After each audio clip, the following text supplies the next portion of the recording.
Alright. I think it's time for some more Danganronpa after I open this bottle of water. Well, water bottle, but it's not like a bottle of water that you go buy in the store. It's a filled water bottle, but whatever. Continue. Wherever I was, I was right at the beginning of this investigation. Alright, let's do some investigating. Wait, look at the wall. Are these letters? On the wall? Is that all it had to say? Hey. I mean, it says bloodlust, but the word bloodlust is written on the wall in blood. So... I don't think it's any kind of dying message. It's just too strange. But you know, that thing about writing bloodlust in blood, doesn't it sound kind of familiar? Does it? A murderous fiend who kills again and again using a bizarre and brutal method. At the scene of each crime, the word bloodlust is written in the victim's own blood. They're like a ghost, attacking suddenly then slipping away before the police can catch up to them. Okay, so they're referencing Genocide Jack. And what nickname did the internet give to this mysterious serial killer? Hey, Shower Kate, how's it going? Hey, all those ATP-gasms? Genocide Jack? Genocide Jack, the murderous fiend whose grisly attacks were famous all across the country. The ultimate murderous fiend, creating a reputation of abnormal, downright cruel killings. What is this? Then this is some copycat killer trying to imitate Genocide Jack's style? But why would anyone do that? Perhaps it's the work of the real Genocide Jack. The real? Wait, are you saying Genocide Jack is here in the school? No way! There's no way. Going so far as to write bloodlust at the scene, I'm surprised at their stupidity. Well, I can't imagine a worse situation than dealing with a stupid murderer. I mean, a stupid murder is not bad because a stupid murderer would get caught, you'd think. What is it now? Toko! Hina was pointing toward the entrance to the girls' locker room. Toko was the last to arrive, and now she was just standing there. No, why? Why? Why? Oh, she's not doing too hot. Oh, well, good dunk. She fainted. That did not sound good. Toko! Hina rushed over to the collapsed Toko and started trying to shake her awake. She's having a seizure? That didn't look like a seizure, but okay. Toko, are you okay? Come on, wake up. Oh, that's right. I just remembered what she said about how she faints anytime she sees blood. Oh. So she's hemophobic? I imagine she does not watch too many horror films then. I mean, that's kind of irrelevant, but okay, Celeste. This isn't a violation of the rules, right? I mean, technically she passed out somewhere besides her room. No, I think she should be okay. The regulations prohibit sleeping, like, on purpose. So since she didn't faint on purpose, it doesn't count? Gotcha. Just a second. Toko, can you hear me? Hey, you gotta wake up! As if she'd heard her, Toko suddenly shot awake. As in, she literally jumped from where she was laying. It was such a strange reaction, I was at a total loss for words. She leapt straight up into the air, changing her stance as she did. In no time flat, she was just standing up. Ignoring the physical contortions she had to go through, her motions were totally haphazard. Huh? What? Sorry about that. I was just so shocked, you know? It happens, right? Was I the only one? Toko? Are you okay? I'm fine, I'm fine. Whoa, is that a dead body? Hey, are you dead? Yeah, she's gotten a lot creepier all of a sudden, huh? Case in point. what the heck? She must have hit her head real hard when she fainted. The world has a front and back, a top inning and a bottom, a sea of truth and a web of lies. What in the fuck is she talking about? This is quite concerning.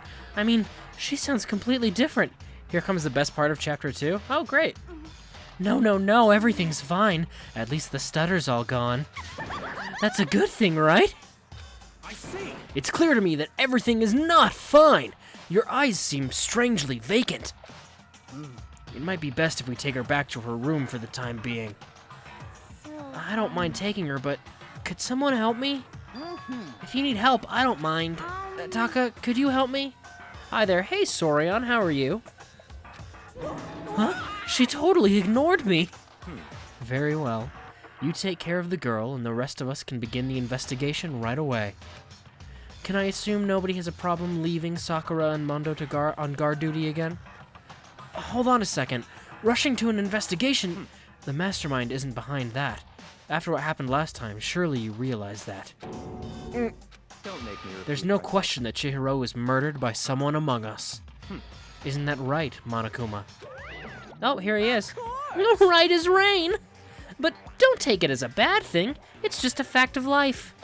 Because that's how graduation works. Oh, well, look at that. Then it's happened again? I mean, no shit, Makoto. Don't be so stupid. Is that what you're saying? That another one of us? Another one of us killed a fellow classmate? What? Does that freak you out? You guys got no balls, you know that? Is there just nothing down there at all? Well, I'll let you pray to mine if you want. Actually, I don't have any either. Sorry. Stop talking. Stop monologuing and give us what you came here to give us. You did bring it, right? I sure did, chum. Allow me to present the next... Hey, a Monokuma file. I don't have to say that because he said it. I know how much you must be looking forward to it. see ya. So please do your very tippy-top best on this investigation. Well, there he goes, just right into the floor. Do we really gotta do another investigation? Ah, fuck. Examining the corpse of one of our friends, having to suspect all our other friends. Why? I hate this. I can't take it anymore. I hate it too. God, like, look at his face. I've had enough. I'm getting out of here. Hey! Where do you plan on going? There's nowhere to run. Such Just ignorance. accept it already. After all, blood is just a liquid. A dead body is a simple object. People are tools to be used. You're not very enthusiastic about all of this, are you not? Oh, you are very. Whoops. How can I not be? If we don't unmask the culprit, we all die. That's true, but to jump into it so soon... What? What? Do you want to die? Such Fine, then go off and die somewhere. Right now, go ahead. You're a waste of space. Damn you! Are you fucking kidding me? Okay, there we go. Dead body is an object? Piece of shit! Jiro wasn't an object. Show a little respect or I'll beat some into you. Calm down. Everyone stop bickering. Listen, there's some truth in what Byakuya said. Kyoko! Because If we don't solve the mystery and find the killer, our own lives are forfeit. And if Byakuya is right that Genocide Jack is somehow the one who killed Chihiro, that's right. then unless we do something, more victims could start piling up. Forget more victims! If we mess this up, we're all dead meat! Oh, well, welcome back. Hold on. If that's your worry, you don't gotta worry any longer. In any one killing game, the guilty party may only kill a maximum of 2 people. What? I don't remember any rule like that. I just came up with it. I mean, if one person went around and killed everyone, your lovely student life would be all over, right? Except isn't that what you do if we vote the wrong person, Monokuma? You didn't think this one through. The new rule has been added to the regulations menu. So then. In that case, why not limit it to 1 person? Hey, Well, in a good mystery, you don't want to miss out on at least the potential of a serial killer angle. Just one would totally murder that possibility. punishment is Farewell waiting for now. you. I'll catch you guys at the class trial. Oh, and back into the floor. I can't say I understand his thinking, but if we can kill up to 2 people, then 1 more person's life could still be in danger. Which is definitely not good. We need to uncover the culprit before something else happens. You son of a You need to shut the fuck up! Well, for now, Taka and me are gonna drop Toko off at her room. Nice. I'm gonna get dropped off. Well, There's have nothing fun. to be done. We have no time to stand around here. We must begin our investigation. How sweet. I don't know if I pronounced that right, because I don't speak French. If we do not solve the mystery of who killed Chihiro, Is that okay? then we will quickly follow her into the afterlife. Oh, that's true. I hate this, but if I want to survive, me and everyone else, we have to do it. We don't have any other choice. Investigate. First of all, I'd better check the Monokuma file to see exactly what's going on. The victim was Chihiro Fujisaki. The time of death is estimated to be around 2 a.m. The body was discovered in the girls' locker room on the second floor of the school. The cause of death was a blow to the head with a blunt object. She was killed instantly. That's all it says. Well, it's not like there's any point in complaining about it. No matter what, I gotta do what I gotta do. Monokuma file number 2 has been added to the truth bullet section of my handbook. Hey Makoto, do you have a second? Huh? Did you need something from me? Naturally. Of course. Life without purpose is quite dull, you know? So what did you need? I'm gonna let you cooperate with me during my investigation. Huh? What? I'm purchasing your talent. The same talent which allowed you to solve Sayaka's case. Solve? No, I just... Stop talking. You seem to have some limited use, which is why I've chosen you. You have the honor of contributing to my investigation. So, you're inviting me to come with you. You're doing it in the most arrogant way possible, though. Let's go. Now then, shall we get started? But we need to get moving. There's no time to be standing around. I don't really know what just happened, but it looks like I'll be working with Byakuya on this one. Oh, cool. I'd like to point out he's like, we don't have any time. It's like, last time I had enough time to faint and then wake up and investigate, so like, we're good for now. She took her time examining Chihiro's corpse. She poked and prodded, going over every inch of the lifeless body. You're a very strange woman, you know, being able to touch a dead body with absolutely no trouble. Huh. She seems to be concentrating pretty hard. It's like she can't even hear us. If you have time to talk, you have time to start investigating. Fuck, dude, I just want to, like, get your opinion. The word bloodlust is written on the wall in blood. What's the meaning behind it? Bloodlust. No truth bullet for that? Oh, fuck. I could feel the life draining out of my own body. It's a dead body. Chihiro's dead body. Very strange. But the more I look, the more strange it all seems. This must be Genocide Jack's handiwork. Well, but What? we're still not sure he did it. Is that what you want to say? I wonder about that. I mean, if you want me to help in the investigation, you could at least fill me in. There's a dumbbell on the floor, and this is a bloodstain. There's a bloodstain on the dumbbell. The Monokuma file said a blow to the head with a blunt object is what killed her. Does that mean this dumbbell was actually the murder weapon? That's right. I don't imagine it could have been anything else. Hey, locker room dumbbell has been added to the truth bullets. Alright, is this anything? The poster's got some blood on it. It must have happened during the murder. Okay, cool. What's up?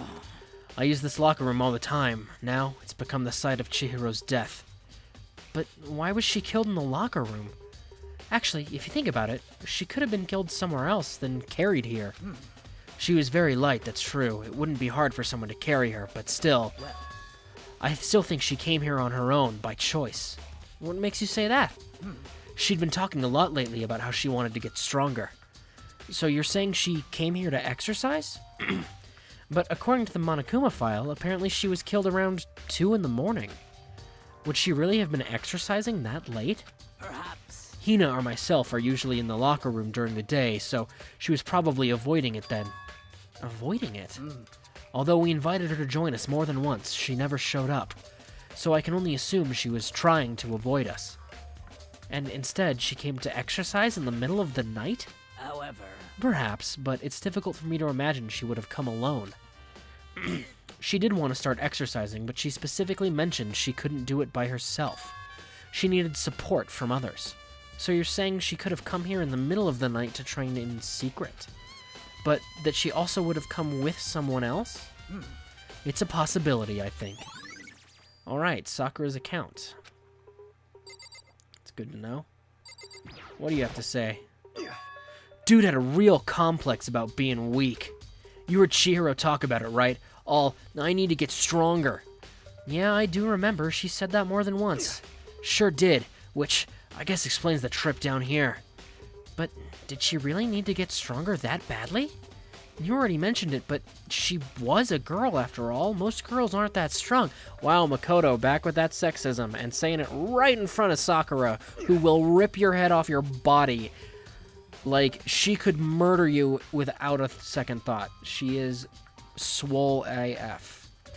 I don't know, man. I haven't really thought about that stuff. The cause of Chihiro's complex. I can't help wondering what it might be. Mondo's accounts. Now I believe it's about time for us to move on. Huh? Already? What? New clues won't magically appear by standing around here. We need to check every aspect of this case. That's true, but Let's go. if you're satisfied, let's hurry up and proceed. Sakura self-identifies as an ogre? How could you possibly know that? And she also said she's a girl earlier on, when Taka was like calling Sakura a dude, and she's like, I'm a girl, and he was like, oh fuck, I'm sorry. He's so pushy. I got caught up with the wrong person this time. Alright, where am I now? Oh, hello, machine gun. So, this is our next location. Huh? This place is related to the investigation? Figure it out for yourself. It's no fun if you don't, right? Uh-huh. Hello. If I remember right, this card reader is meant to work with our handbooks, right? What? Do you have an issue with it? If so, you should take it up with Monokuma.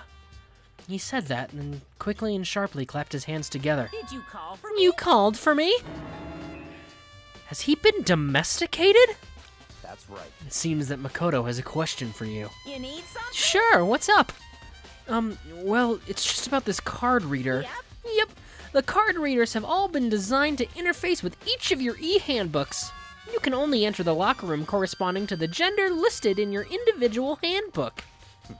And it's impossible for two people in a row to go through while the door's unlocked, correct? If there were some sort of erotic terrorist on the prowl, the ceiling-mounted Gatling gun would initiate a Swiss cheese slaughter. And the school regulations prohibit anyone from lending someone else their handbook, correct? Of course. Correctly correct. So then, that means only girls can go into the girls' locker room, and only boys can go into the boys' locker room. In other words, Chihiro's body being found in the girls' locker room means... Hey Makoto, I can see right through you. See right through me? Allow me to tell you what you're thinking. Since Chihiro was found in the girls' locker room, the killer must have been able to get in there. So in other words, As such, the killer must be one of the girls. Did I get it right? such Good ignorance. lord, you're simple. But am I wrong? You should pay closer attention to the regulations. The answer's been in front of you this entire time. Loaning your e-handbook to another student is strictly prohibited. Only the act of loaning a handbook is prohibited. Borrowing someone else's is perfectly fine. I would expect nothing less from the prodigal son of the noble Tagami family. So you managed to sniff out the loophole in the regulations. Isn't this what I was talking about literally yesterday? That, like, the rules specifically, like, it prohibited loaning, but I was like, what would happen if someone stole it? Like, it prohibits loaning, not stealing. So if you steal someone's handbook, you can, like, who cares? Not Monokuma, apparently. Knowing you, I would bet you created it on purpose, didn't you? To add a little more excitement to things. You're treating me like a puny little appetizer instead of the main course that I am. Now then, since the dead can't actually talk, they're not people anymore, they're things. Yep. Get it? Got it? Good. Wait, no, hold on, you're saying that's a loophole, but in order to borrow something from someone, then that means someone would have to loan it, so... so sleepy. Just listening to you makes me want to pass out. Be more like Byakuya and get your poop together. or else I'll charge you with criminal negligence. No more questions. Figure out the rest on your own damn self. I added an on to that sentence. Fine. Well, I know you're unfortunately lacking in mental facilities, so I'll fill you in myself. Let's head to the main hall. The main hall? That'll help you understand what's going on. Card reader has been added to my truth bullets. Hooray! I'm still getting, like, thrown around in the areas, though. We came to the main hall. So, what are we looking for here? Does that mean I have to figure it out for myself? A door! The hunk of metal blocking the entrance seems to like some kind of machine. There's a mailbox here. Could there be something inside? It's an e-handbook. No, wait, there's 3 of them. But what are they doing here? So you finally found them. Oh! Are those the e-handbooks of the dead students? Okay. Huh? Did you know these were here, Byakuya? I happened to find them by chance myself the other day. It seems that there's a system in place where the handbooks of dead students get delivered to this mailbox. So then, these 3 handbooks belong to Junko, Leon, and Sayaka? You can go ahead and confirm it yourself. I immediately turned on one of the handbooks, and when I did... Sayaka Mizono. You're right, this is Sayaka's handbook. Now do you understand? This is the key to the loophole that I revealed earlier. Okay, so it's not exactly what I was saying. They didn't steal a living student's handbook, they stole a dead student's handbook, whatever. Yeah, I feel like I'm starting to get it. Okay.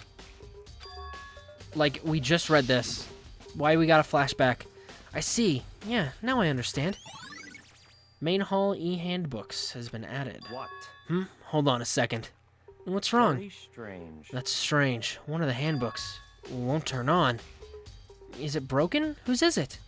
The other handbook showed Junko's name when I started it up. Then the one that won't turn on must be Leon's, right? See. It would make sense, yes. After all, he did get pummeled with dozens and dozens of baseballs. Pummeled with baseballs. Oh, we're gonna watch.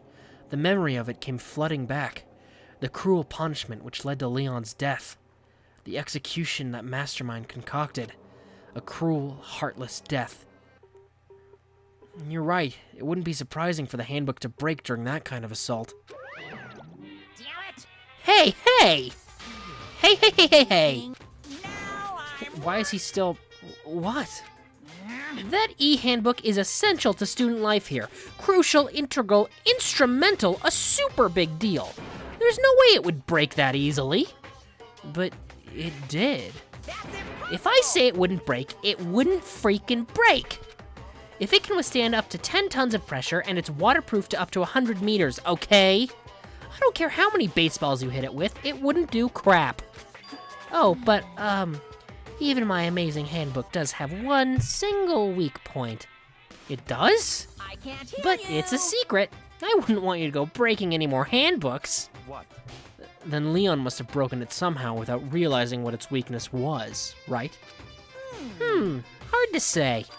You know what I think? I think his handbook isn't actually broken. What? But you might ask, how could that be? Oh, leaving the question hanging in the air, Monokuma disappeared into the floor. What just happened? Monokuma said it's not broken, but it's an undeniable fact that it's not turning on. That's fine. Well, I don't see any connection to the case, so it doesn't matter for now. You think so? Either way, something about it still bothers me. And his handbook has been added to the Truth Bullets section. Okay then, this should be enough to get things rolling. Let's begin our investigation in earnest, then track down the true culprit. Yeah, we need to find out who killed Chihiro.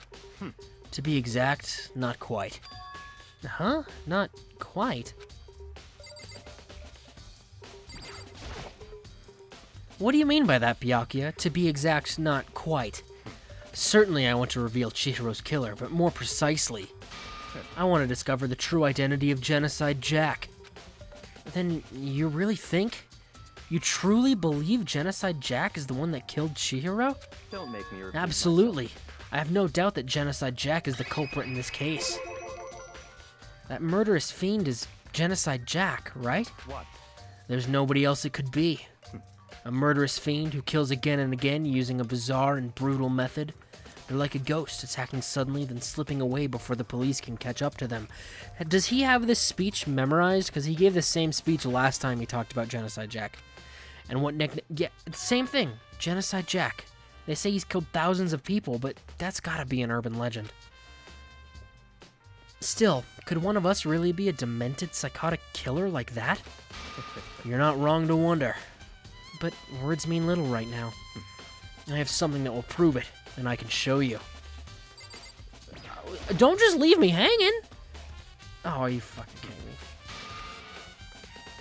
Don't make me Oh, and I have a basis to believe... Oh shit, there's more reactions. God damn it, game. And I have a basis to believe that. I assure you, Genocide Jack is one of us. He's practicing it every morning in front of the mirror, obviously. Yeah, I know, right? Is there really proof? There's somewhere I'd like to take you. This will provide the evidence you need. It's all clear. Evidence that Genocide Jack is the one that killed Chihiro. Evidence? Does something like that really... Hey, you two. Who is this? Oh, it's Hina. Big trouble. Need your help. I don't have time. We're to play busy. with you. Leave us alone. This is Byakuya. Like, dude. Oh, you finally got to the point where you love reaction as much as... I mean, I hated reaction as soon as I figured out how it worked. It would be... I talked about this before. I don't know if you were here or not, Sorian. But I was talking about reactions would be so much better if they dropped you back into the conversation where you were, instead of just, like, completely finishing the conversation and make you have to restart it. Like, if they dropped you back where you were, that'd be fine. But the fact that they just completely kick you out of the conversation and then you have to restart the conversation to continue is really obnoxious. But it's an emergency! Emergency! Bachelor really looks like and sounds like Kaiba for some reasons. Yeah, a little bit. Come on, please, you gotta help me! Yeah, what's the problem? Please. This is a serious emergency. Please, please, you gotta help me. Just calm down, okay, Hina? But it's an emergency!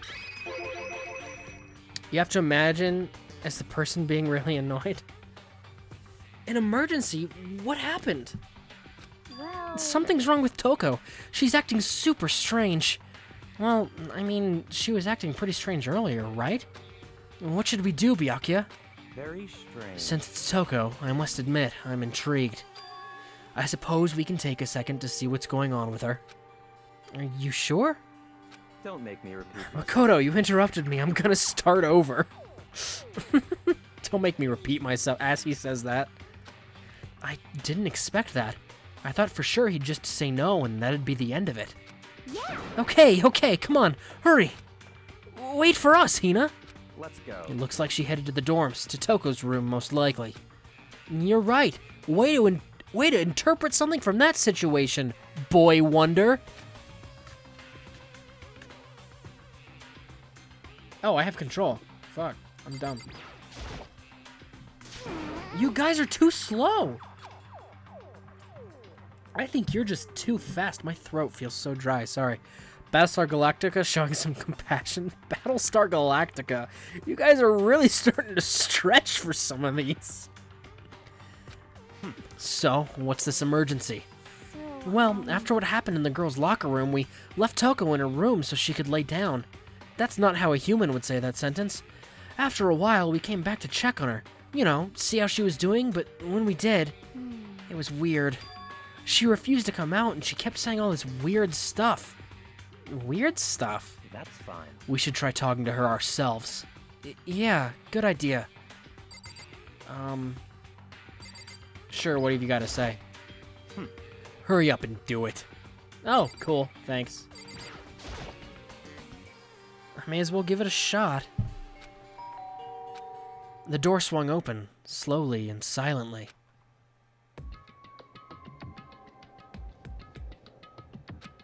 Holy crap! An aura of negativity flowed out from behind the door, forcing a gasp out of me. I've got so many to go. Oh, Jesus. I can't wait. What? Oh, nothing. It's just that Hina was really worried about you, holding yourself up in your room. Leave me alone. Yeah, sure thing. But could you open up just for a second? Oh, Makoto. Won't allow it. Huh? I won't let Genocide Jack have control. Oh.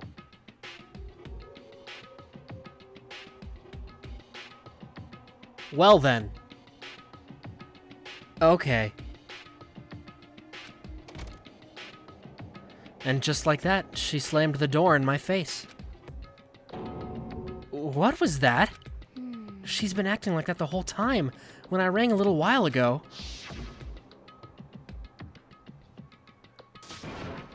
I'll drive out the killer, drive out the murderous fiend. Okay, so I think I know who Genocide Jack is. Just a shot in the dark. It doesn't make any sense, right? I was afraid to leave her in there alone, so I tried to bust down her door, but it felt like something was holding it shut on the other side, and I couldn't even budge it. Toko was scared enough to even bar her door? Does she think the same thing as Byakuya? Does she think the serial killer Genocide Jack really murdered Chihiro? I think you're really dumb, Makoto. Is that why Toko's so scared? If that's what you think, what the fuck do you think she meant by have control? Okay, whatever. Whatever it is, I'm really worried about her. Isn't there anyone who might be able to persuade her? You. She likes you. Hey, Byakuya, you think you could ask her? To come out of her room, I mean. That's fine. Sure, whatever. Huh? You're gonna talk to her, Byakuya? Wow, I guess you can be nice when you want to.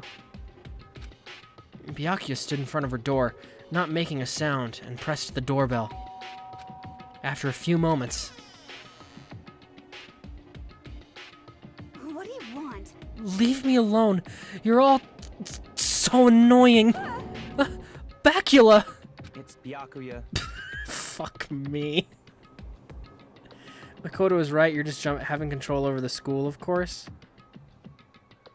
Yeah, nice try. Nice try.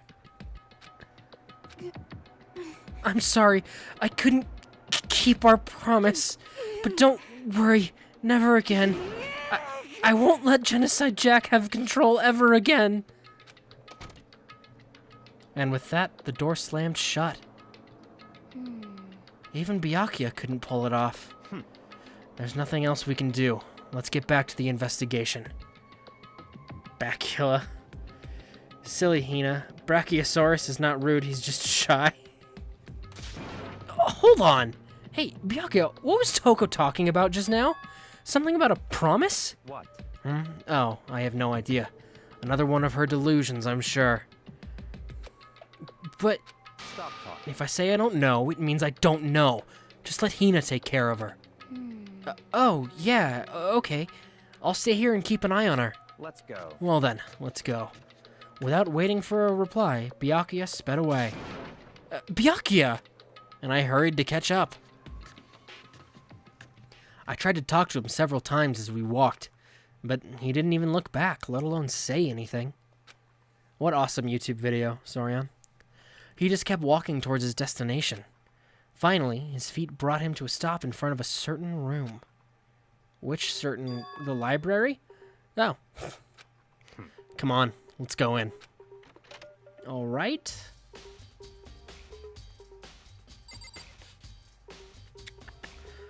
This one... I'll check that out later. There's no point in checking there. We need to find real... Okay, well, fuck right off then, dude. What's a real clue?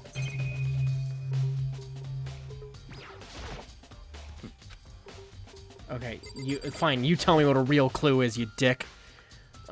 Is the evidence that proves it was Genocide Jack really in the library? Don't make me repeat myself. Don't make me say it again. Oh, you fucking dick.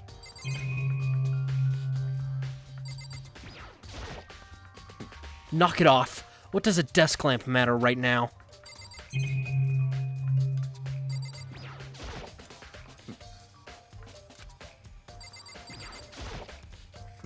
Okay, fucking...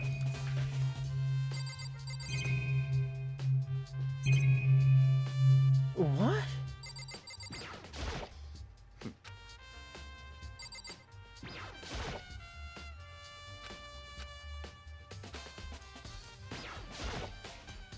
That's an awesome children's song about the Brachiosaurus. Oh god.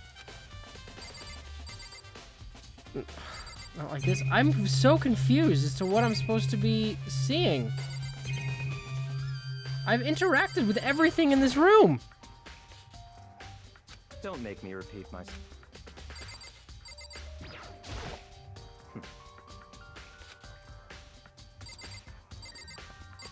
Nope? What do you mean, nope? What have I not interacted with?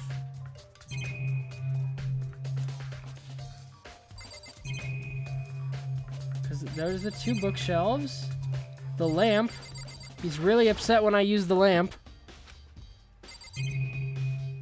He told me not the envelope. You have not? What have I not interacted with? The door? I thought that was the exit. What the fuck? I legitimately thought that was the exit to the library. I'm not joking. I thought that was the exit to the library. Okay, now that I realize that's not the exit door, that makes a lot of sense, but that's because there's been so many rooms where when you see a door in the room, it's just the exit. Let's go. Oh, this room looks nice. Whoa, there's so many books and files. And so much dust, too. So, in other words... I would say there's enough value in this place to endure the dust. Okay. Well, there's a bunch of shit in here now. There's a wooden box. It's empty. Although, judging by the smudges and the dust, it looks like there was something inside. I wonder what it was. There was an extension cord plugged in there. It proved very useful while I was in the library. An extension cord, huh? The shelf is stuffed tight with files. Without really thinking about it, I picked one at random. Ah, you have a sharp eye indeed to select that file. Huh? That's right. That's the report on the presidential assassination. The original is kept at the National Library. It won't be declassified for another 30 years. Are you sure you want to look at it now? How do you just have that memorized? There's no telling whose crosshairs you might wind up in for peeking at it. Without making a sound, I returned the file to the shelf. It's a camera. Hey, I'm gonna talk to you. If you pay attention to your surroundings, you're sure to discover that value for yourself. Okay. Oh, that's him? Oh no, it's not him. That looked like it went to him. There's a ton of thick files stuffed onto the bookshelf. If you're thinking of looking through any of them, let me give you a little warning.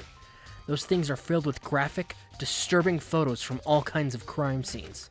That's the kind of thing any normal person... Oh, it's the kind of thing any normal person wouldn't ever want to look at. Be careful. Huh? What do you mean? All those files there are investigation reports related to different cold cases. There are internal documents for police eyes only. They're not the kind of thing you'd expect to leak. Oh? There's so many files stuffed onto the shelf. What's in all these things? That's enough. Those documents are dangerous. Dangerous? They detail all the people who control the world from behind the scenes. Dangerous truth for a commoner. You mean like members of the Diet or something? No, I mean like the ones with real power, the secret council controlling everything from the shadows. If you're ready to be disappeared for it... What? That sentence makes no... If you're ready to be disappeared for it? That makes no sense. That is such a bad way to say what you're trying to say. Anyway, take a look. There are some very interesting people in there. You're just kidding, right? Am I? I'll just let it go for now. Oh, there's files behind him? Oh, no. Okay. Oh, there's a lamp here. Okay. Huh? It's a desk lamp. Oh, yeah. It's the same one I saw Byakuya using in the library before. What? Do you have a problem with that lamp? It was here before, then I moved it over there. It's too dark over there, so I thought I'd put it to good use. So, are you finally beginning to understand the splendor of this library? The entire reason I was interested in the library is because of this room right here. It's home to classified government documents, police records, things no ordinary person would ever see. Isn't it magnificent? This can't be for real, right? Such That's your ignorance. guys' problem. Anything that doesn't fit into your preconceived reality, you label it a lie. Well, it's not that. It's just... It's not like I totally refuse to believe it, but... I mean, there's just so much. How could anyone have put all this together? I suppose it goes to show just how much Hope's Peak truly wields. Or perhaps... the mastermind may have wanted to provide us with enough entertainment to keep us from getting bored. It's no use. I can't keep up with all this. It's just too unreal. What's wrong? You still can't believe it? What about you? How can you believe it so easily? Things that are usually impossible. What do you mean, usually? Usual? Normal? Ordinary? Simple? Those things don't exist anywhere in the real world. If you don't understand what they actually represent, you don't understand the nature of anything. Whoa, slow down there, edgelord philosopher. You don't pull your punches, do you? Besides, what you consider usual is based on your common sense, right? But what makes you think that your own common sense applies to me at all? The documents gathered here are genuine. I have reviewed them multiple times, so there's... Oh, God. A reaction. Hold on a second. You're saying you've read all these documents and more than once? But all this has to be, like, top-secret confidential stuff, right? So why... My family has a reading room just like this at our home. Ours is bigger, of course, and not as dusty. Huh? Members of the Togami family have access to any variety of government-related documents, and they give them to a teenager for some reason. That includes foreign powers as well as domestic. Boris the Beast is a living walking scanner. That includes... Oh, I read that. How is that possible? So in other words, I already told you, there's a secret council that controls the world from the shadows. My family is a member of that council. And I have within me the bloodline that will allow me to one day bend the world to my will. But to become such a ruler, I must know all levels of the world backwards and forwards. So whenever I have time, I like to review whatever documents and materials that interest me. Which is why I can proclaim, without a doubt, that the materials gathered here are the real thing. This is beyond believing or not believing. Byakuya is actually starting to scare me more than the actual mastermind. Today I learned Baked Porkchop's family is the Illuminati. Jesus. And what always interested me the most were the cold case police investigation reports. Reading through those reports has always been a hobby of mine, ever since I was little. I'm pretty fucked up. It's excellent mental exercise. I've solved more than a few of those cases just by reviewing the reports. Yeah, you and everyone on Reddit who doesn't actually know how to investigate shit. And among all those reports, one of my recent favorites is the Genocide Jack case. As he talked, Byakuya grabbed a specific file from the shelf. that's right. This is the complete case file. Every single report surrounding the Genocide Jack cases has been compiled in here. Because there are so many, allow me to quickly summarize the main points. To begin, there are two notable characteristics in every Genocide Jack murder. The first characteristic is that at every crime scene, the word bloodlust is written in the victim's own blood. And the second is that the victims are murdered. When the victims are murdered, their bodies are suspended in a certain way. Bloodlust is written in blood, and the victim's body is suspended. It's exactly the same as what happened to Chihiro. Save your surprise. The best part is yet to come. For the second characteristic, where the victims are suspended, The only ones who knew about that particular fact were members of the police and other higher-ups. By all accounts, nobody in the media ever found out. Huh? In other words, no one on the news, no one online, nobody knew about that aspect of each crime. Somehow.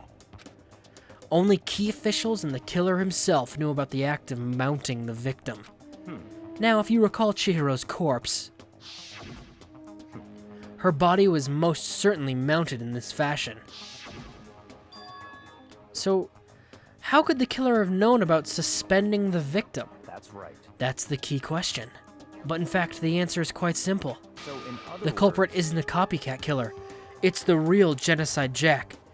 We just ignoring that Benevolent also knew that all the time, Makoto? We're ignoring that he knew it all the time. We're also ignoring the fact that this information has been freely available to all the students since the second floor opened up. Because, like, the library has been free to use, so that information, that cold case file on Genocide Jack, will that actually not? What do you mean?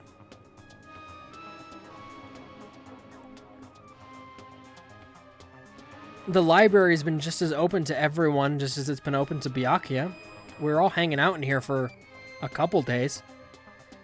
Has been in the library all the time, so he knows who was there. He wasn't in the library at night, and we've already established that there were people who weren't in their dorms at night. And there was also, like, that first day or two where we found the library. He wasn't in here. When we were, like, investigating and, like, exploring the school. It's just something to consider. Point given. What were we saying? Gah! in other words, That right there is evidence. Is the evidence that Genocide Jack has hidden himself among the rest of us. Then Genocide Jack really is such a brutal, fiendish killer. Really is walking around among us? interesting. Things are really starting to get interesting, aren't they?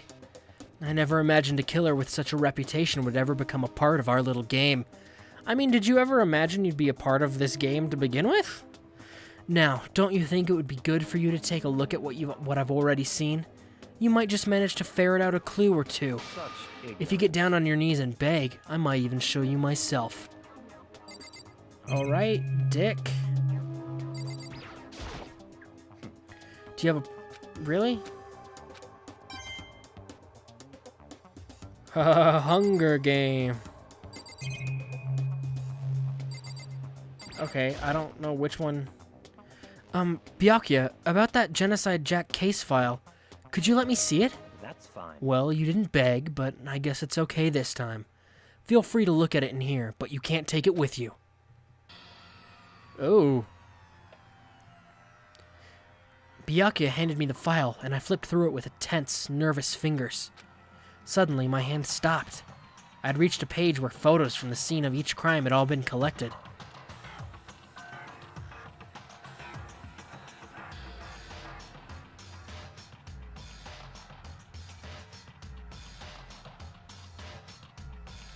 The names of Genocide Jack victims ran on for several pages.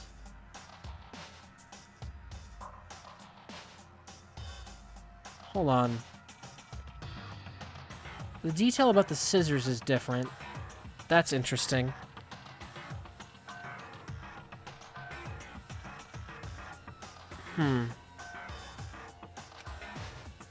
Also, Ken Harada, 32, Tetsuhiro Honda, 17, Shoji Gakko, 23, Kano Issei, 14, Takashi Yoshida, 30, Katsuno Taro, a bunch of names, there's no end to it, but one thing became perfectly clear as I read. All the killer's countless victims were killed and suspended in exactly the same way. Except Chihiro. Baked Beans clearly stated everything is absolutely the same. No, because all of these people, it says, were stabbed to death, and Chihiro was hit in the head. So this isn't exactly Genocide Jack's MO. There is a difference. And at the scene of every murder, the word bloodlust was left in the victim's own blood.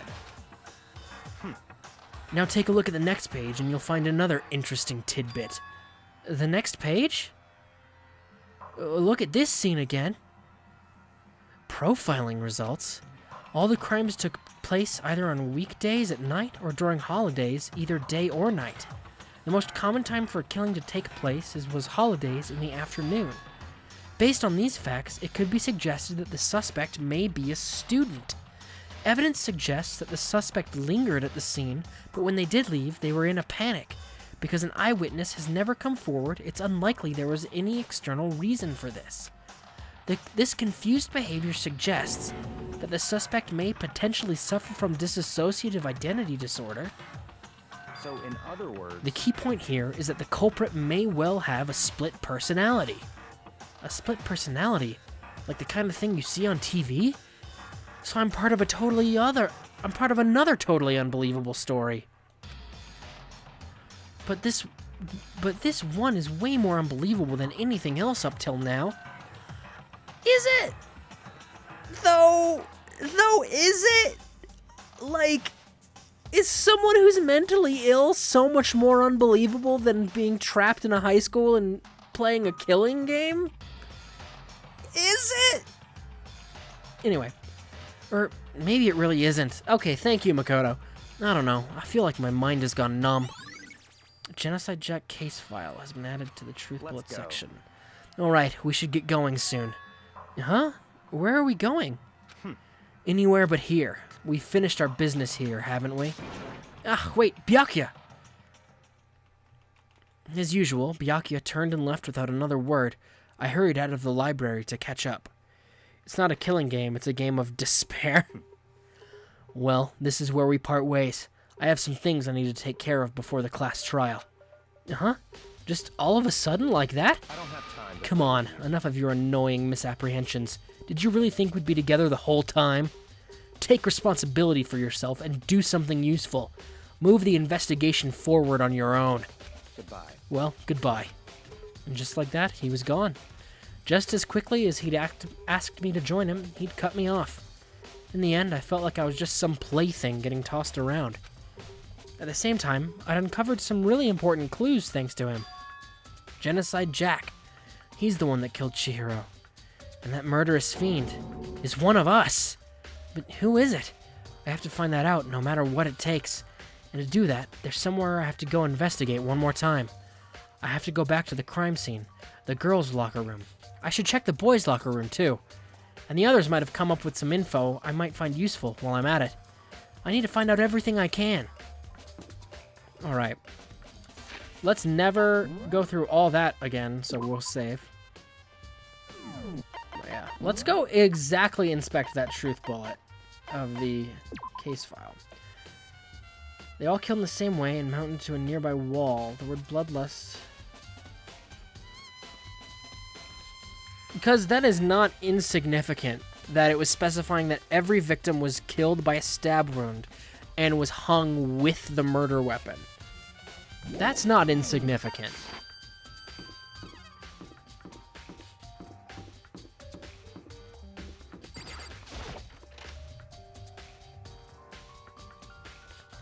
Alright, back to... Oh, hey, Hifumi. Ding, ding, ding! Hifumi discovered evidence revealing the identity of the culprit. I feel Another stat increase for me. Evidence? What did you find? I cannot reveal that just yet. But I guarantee that what I found will steal the killer's breath from his lungs. Are you sure about that? Oh yeah, Miss Ludenberg said she'd witnessed something worthwhile too. Really? What did she see? She refused to tell me. It's like when a girl bullies the boy she likes, right? Right? Okay, so where's Celeste now? The warehouse by the dorms. She was there, but at the same time, not there. What's it gonna be? Yeah, which one was it? Was she there or not there? I don't have time for your games. I'm solving a murder. Oh, hey, guys.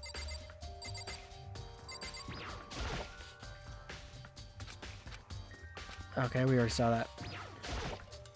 Damn. Chihiro's presence here was especially weak. her body and her soul. To target such a helpless being, it's unforgivable. What wretched beast could do such a thing? I cannot forgive this. Alright. Mondo, what do you gotta say? Dude had a real complex about being weak. You heard Chihiro talk about it, right? I need to get stronger. Is this exactly what...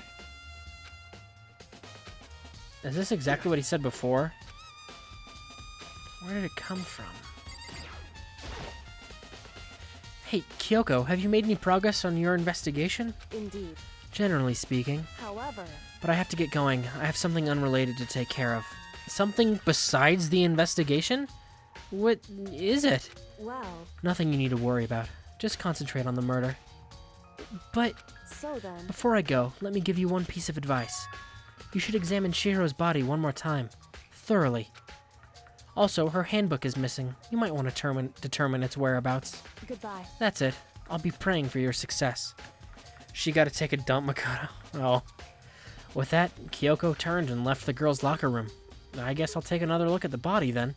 And Chihiro's handbook is missing? That's definitely worth worrying about.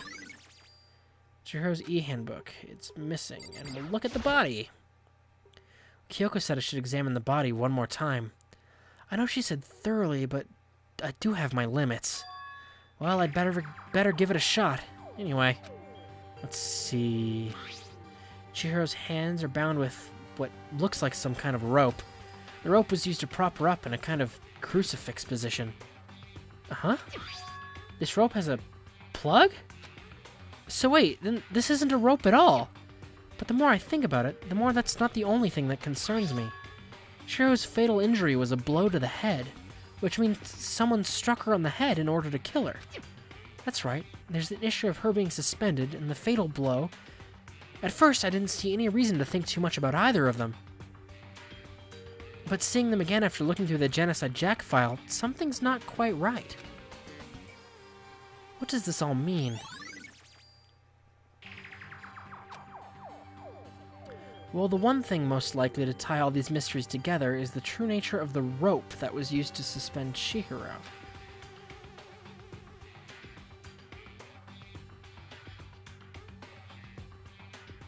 You can say Chihiro is plugged into the workout equipment. Hold on.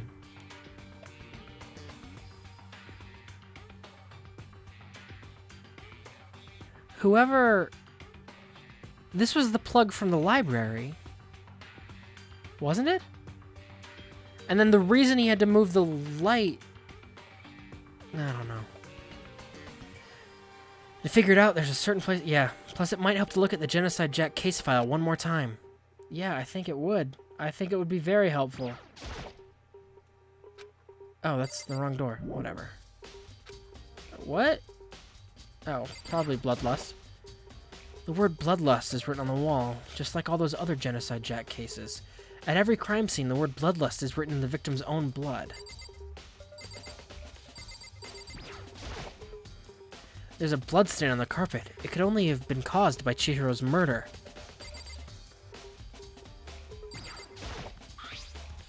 There's a big bloodstain on the dumbbell. Okay, what else do I have to look for here? Oh, maybe this. It's the bloodstained poster, but the blood is the most noteworthy part, but the big-breasted swimsuit model is pretty noticeable too. Yeah, good job, Makoto.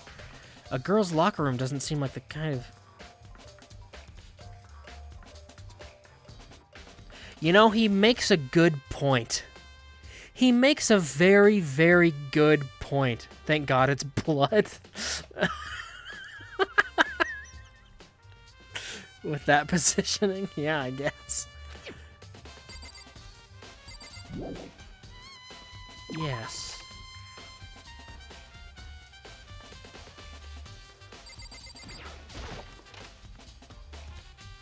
Something's up.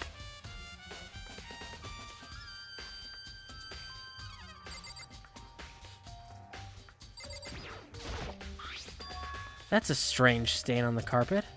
What is it? Boys' locker room carpet.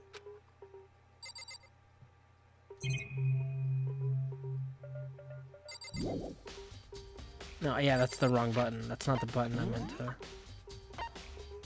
Status of the dead body. There we go. The carpet on the boys' locker room was found with a blackish stain on it.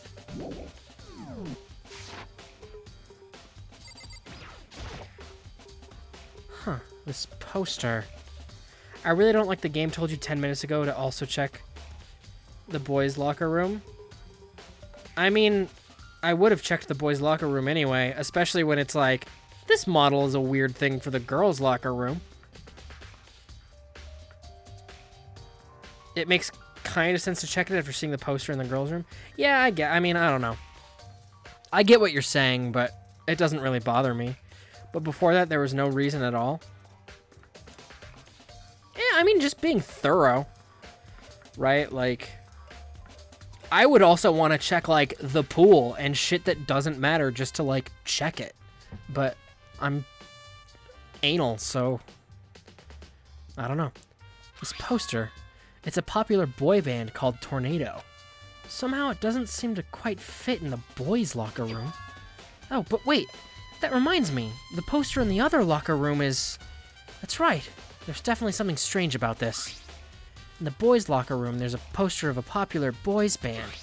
In the girls' locker room, there's a poster of a big-breasted swimsuit model. Could the posters have been switched? But if they were, why? What reason would anyone have?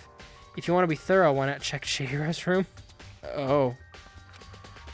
Maybe I should talk to someone who knows a little more about the locker rooms. Makoto, you fucking sexist, what's wrong with guys like boy bands? 2 locker room posters have been added to the truth bullet section of your handbook. Alright, which of the girls likes boy bands? Actually, I want to see exactly what that says about the posters.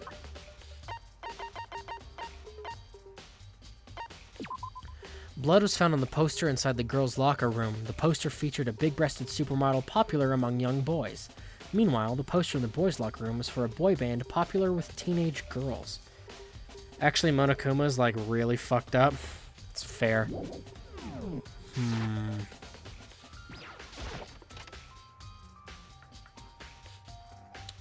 This isn't where I meant to be, but that's okay. I've not been in here yet. It's a nice place. It's a nice big pool. So him hanging those posters makes sense just to annoy the shit out of everyone. Or, don't know. It's a bit far. Maybe there's some kind of clue in these lockers. Guess not. Hey, I got coin. Free coin. Alright, let's get out of the pool.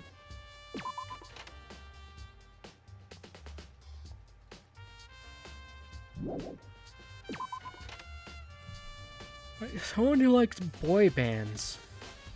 I would guess Hina? I feel. Oh, this is the same thing you said before. That's it. I'm sure.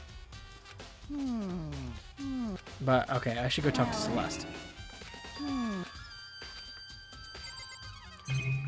That's the wrong button.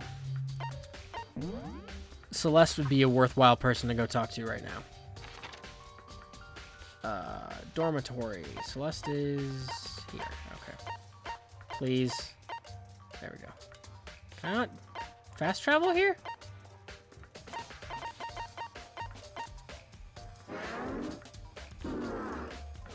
Alright, I guess it won't let me fast travel there. Wait, what? Oh. Well, that'd be why.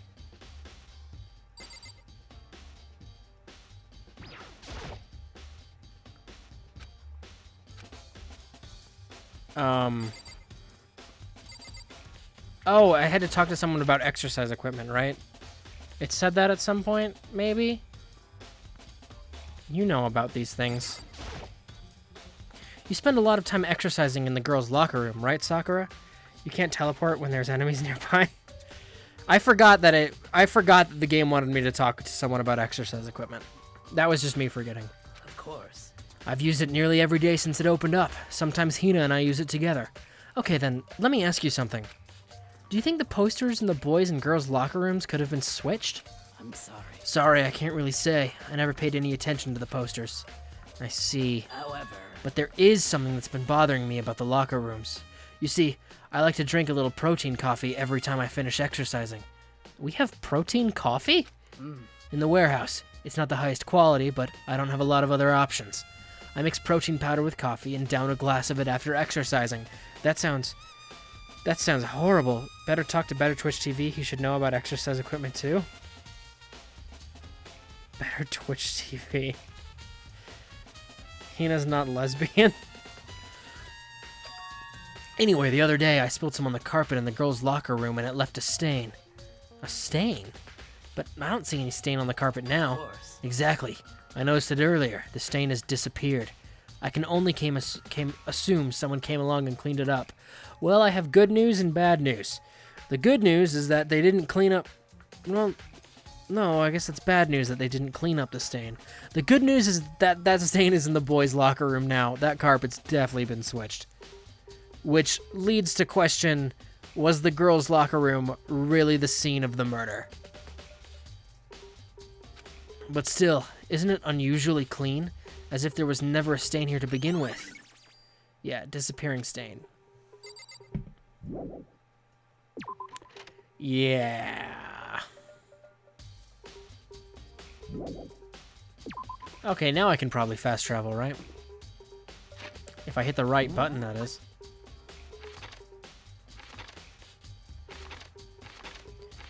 Wherever the dormitory is. Yay!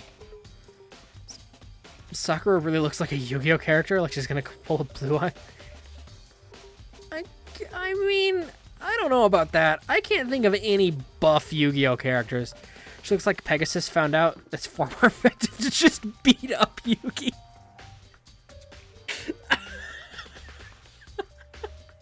Yeah, a little bit. You know what?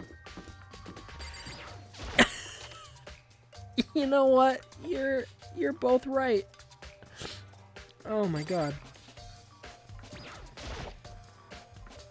Celeste, what are you doing here?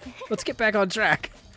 This warehouse is amazing. It has absolutely everything one might need to live a full life. From food to clothes to towels, there's an endless supply to choose from. I see that, but have you found anything related to the case?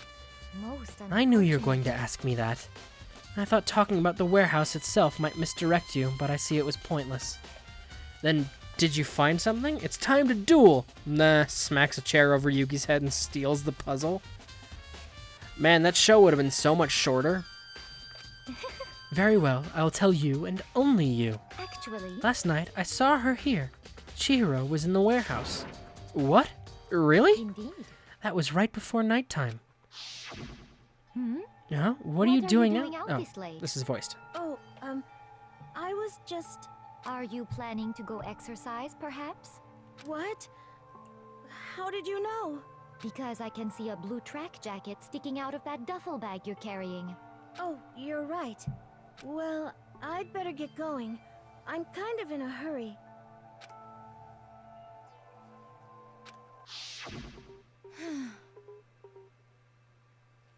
She stuffed the jacket into her bag in a hurry.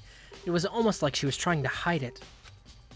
And just like that, she was gone. Yes, indeed. I assumed she was merely stocking up to go exercise in the morning, but it would appear she ignored the nighttime rule and headed directly to the girls' locker room. If she hadn't broken our rule, none of this would ever have happened. You get what you deserve, I suppose. So apparently, she went to the girls' locker room late at night in order to exercise without anyone knowing. But the strange thing is, there is no trace of the track jacket or duffel bag Celeste said she saw Chihiro carrying, which would mean that the killer would have gotten rid of it somehow. Celeste's account has been added to the truth bullet section of your book. Alright, let's go talk to Hina. Because Hina might know something about boy bands. And that is relevant information, I guess. Hey, what's up? Oh, Hina, how's Toko doing? Same as before. She won't come out, and she just keeps mumbling something about Genocide Jack.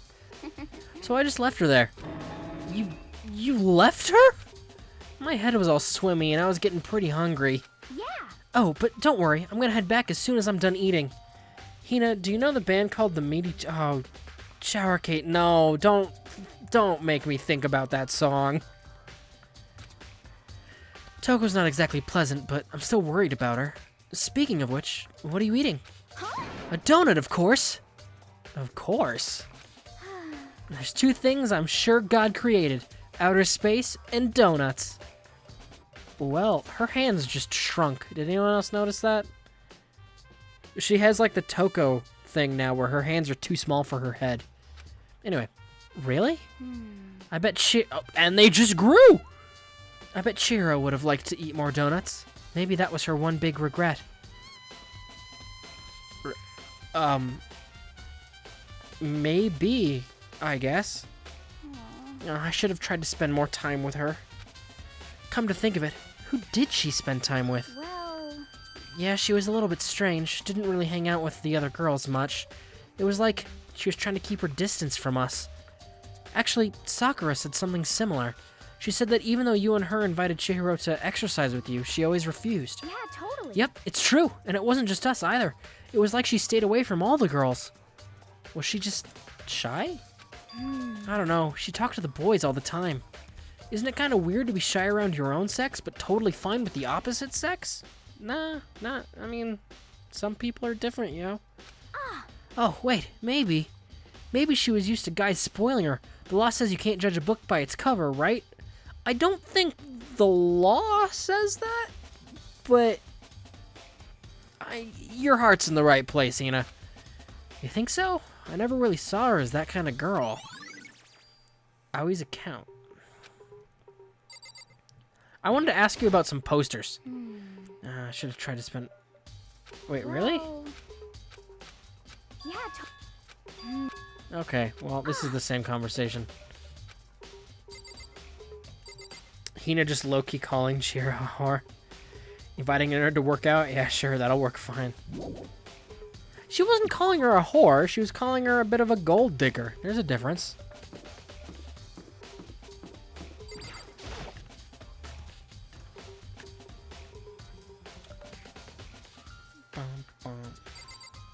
What's in here?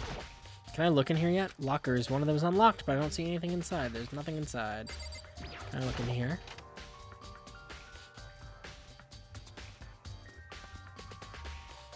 Nothing in here. Okay, let's go. This isn't where I meant to be, but... nothing in here. This is the sauna where those two idiots had a competition. Look at these coals. Is it the heat source of the sauna? But I don't think it has anything to do with the incident. Yeah, leave the sauna.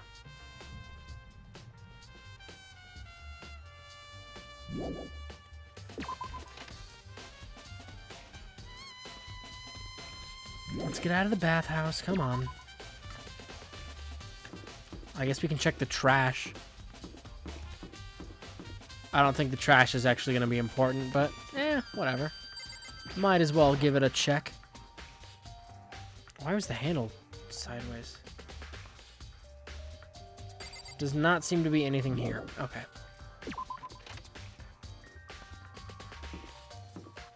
And which room was Chihiro's? Leon, Sakura, Hina, Celeste, Chihiro's room. Can I go in?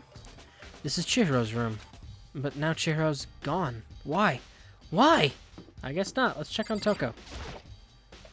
This is Toko's room. I should probably just leave her alone. I guess not. Let's get out of here.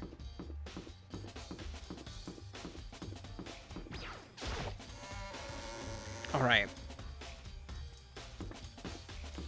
Whoever killed her probably did a bad job stashing the duffel bag. Maybe we should have confessed our embarrassing secrets after all. Damn it, I'm sorry, Chihiro. It's all because I wasn't strong enough.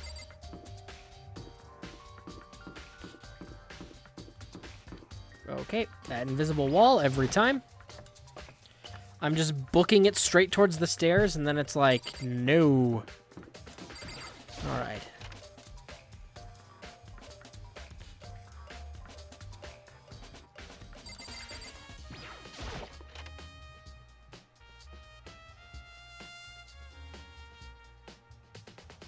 So, here's that stain.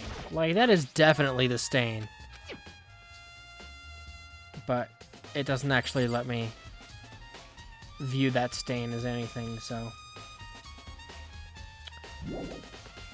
Alright, let's go check that Genocide Jack file again, like the game told me to. Because I knew the game told me to do that, but I wanted to wander around a little bit and see if I could find anything, but... The answer was mostly no.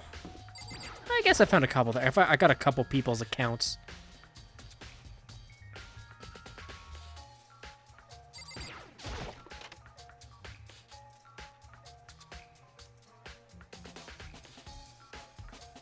But there was an extension cord in here, right?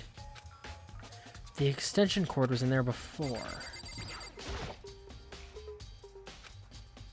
No, wait, where was Genocide Jack's? Was it there? I want to take another look at Genocide Jack's case file. I know it was around here somewhere. Huh? It's gone. Did someone take it out of the archive? But the only one who would do something like that is... I can't think of anyone but Byakuya.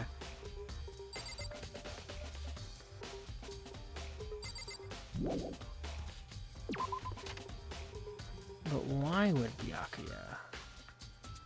Alright. Dear map, tell us where Boy is. Wait, there's more. There's something new here? Huh? The lamp won't turn on. Oh, I see. It's not plugged in. The lamp's cord isn't long enough to reach the outlet from here. But last time I saw it, it was definitely on, and it was definitely right here. Oh, that's right. Byakuya was using an extension cord. But there's no extension cord here now. I wonder if...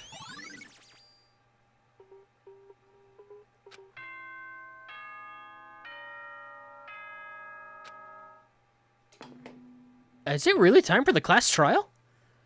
I'm getting tired of waiting. Shall we just plunge right in? It's the moment you've all been waiting for. Oh. The class trial. That's sooner than I was expecting. You remember where to meet, right? Please go through the red door on the first floor of the school. See you soon. Begin the class trial, or... It's about to begin. The red door, it's right through here.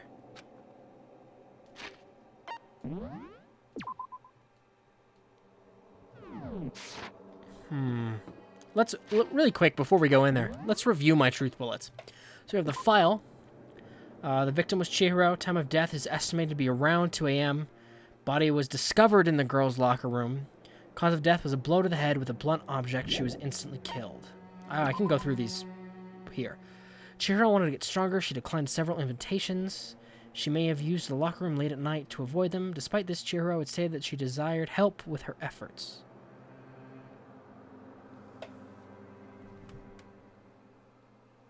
She was getting help from a boy.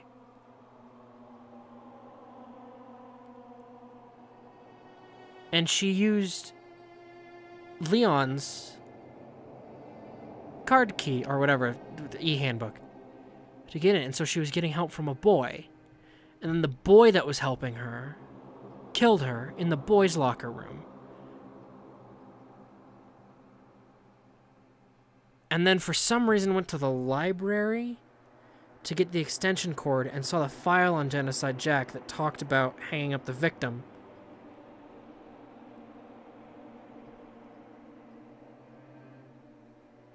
Well, we'll see if that's right. The dumbbell found on the floor of the girls' locker room had a significant amount of blood on it. Chihiro had told anyone willing to listen that she wanted to get stronger. Some assume that due to her inferiority complex about being weak, she admired strength more than anything else. To unlock a locker room, you need to swipe the handbook. You need a male students to open the boys and a females for the girls. It's not possible for two people to enter at the same time. Lending someone your handbook is a violation of school regulations, but you can take one from the thing. Handbook of each student that has died is placed in the mailbox in the main hall. One of the handbooks found in the main hall has been broken, which is apparently a rare occurrence. Junko and Sayaka's handbooks both seem to still work, so it is assumed that the broken handbook is Leon's. However, Monokuma claims it's very unlikely that Leon's handbook would have broken. Suspected genocide Jack victims include these people. They were killed the same way and mounted to a nearby wall. The word bloodlust was found at the scene of each crime, written in blood. Profiling indicates the killer is likely a student suffering from split personality. Chihiro seemed to have consciously kept her distance from the other girls at the school, even from the beginning. Meanwhile, it had been noticed that she got along remarkably well with her male classmates. The carpet in the boys' locker room has a blackish stain. Blood was found on the poster in the girls' locker room that should be in the boys'. Poster in the boys' locker room should be from the girls'. Chihiro's handbook was not found on her corpse and has apparently gone missing. We never... I mean, that looks a lot like the handbook that was broken, or broken, quotation marks, except I don't know if that's just because they're using the same sprite, or if the fact that it's gray and that one's gray is significant, because all the other handbooks have been blue. But I don't know if that's actually significant, or it's just a thing of they're just using the same artwork. Hard to say. Chihiro's body has been suspended, and her hands have been bound with some kind of rope, that's an extension cord. Her fatal injury was a blow to the head. Sakura mentioned that there was a stain on the girls' locker room floor, except it's been inexplicably scrubbed away, sure. Byakuya was known to use this lamp often, however the extension cord had gone missing at some point, and the lamp's cord couldn't quite reach the outlet. On the night before the murder, right before nighttime, Chihiro was spotted leaving the warehouse. It seems she used stuffing blue exercise clothes into a duffel bag. Presumably, she's on her way to exercise, but the clothes were not found at the crime scene. Celeste had not told anyone other than Makoto about this encounter. Okay, I have a basic idea of what my truth bullets are.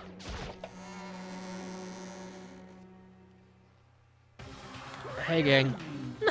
So is everyone ready to... What? Am I blind, or are we missing someone? Yo. Yeah, Toko's not here. And Toko is... You really don't remember? Kidding, I'm just kidding. How could I forget that little nut job? She's a crucial part of the class trial this time. What are you gonna Okie dokie, I'll go ahead and drag her out here, kicking and screaming. Just one moment, please. And just like he said, a few minutes later, he reappeared, dragging Toko behind him. I told him I didn't want to, but he forced me. I can't believe you would drag a girl around. Terrible, you're terrible. Whew. So now everyone's here, right? Okay then, hustle onto the elevator and let's get this show on the road. I'll see you guys down there. Let's go. So, shall we get going? It's time to find out who killed Chihiro.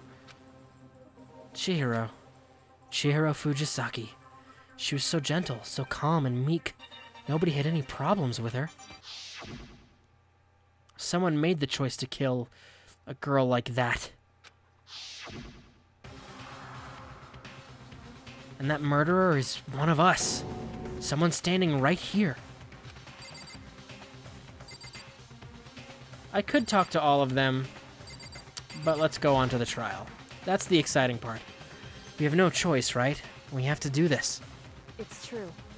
It's a killing game. It's always the kindest one to die first. Except Sayaka died first. Chihiro didn't die first.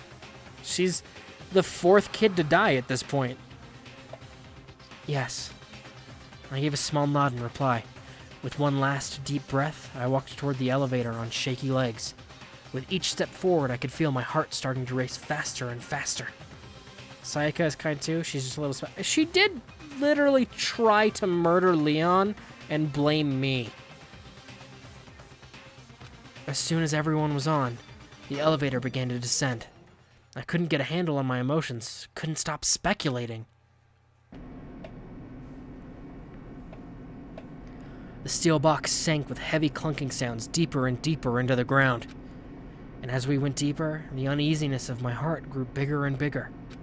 The elevator was unaffected, however, and continued to descend without hesitation. Until finally, it came to a sudden stop. Hey, the courtroom. What do you think? I redecorated. Isn't it so fresh? Isn't it so exciting? Don't waste our time with stupid questions. Let's get this over with. Good. You're rip-raring to go. Gotta say, I don't hate it. Not at all. Okay, then. Let's get this show on the road. Everyone, please sign your assigned seats. Please find, whatever. And so the curtain opened once again. A deadly judgment, a deadly deception, a deadly betrayal, a deadly riddle, a deadly defense. Do you know any words other than deadly? Any descriptors whatsoever, Makoto? A deadly class trial. Da-da-dang. I would love to save the data. Even though I just saved it and then read through all of my truth bullets. Alright, set skills.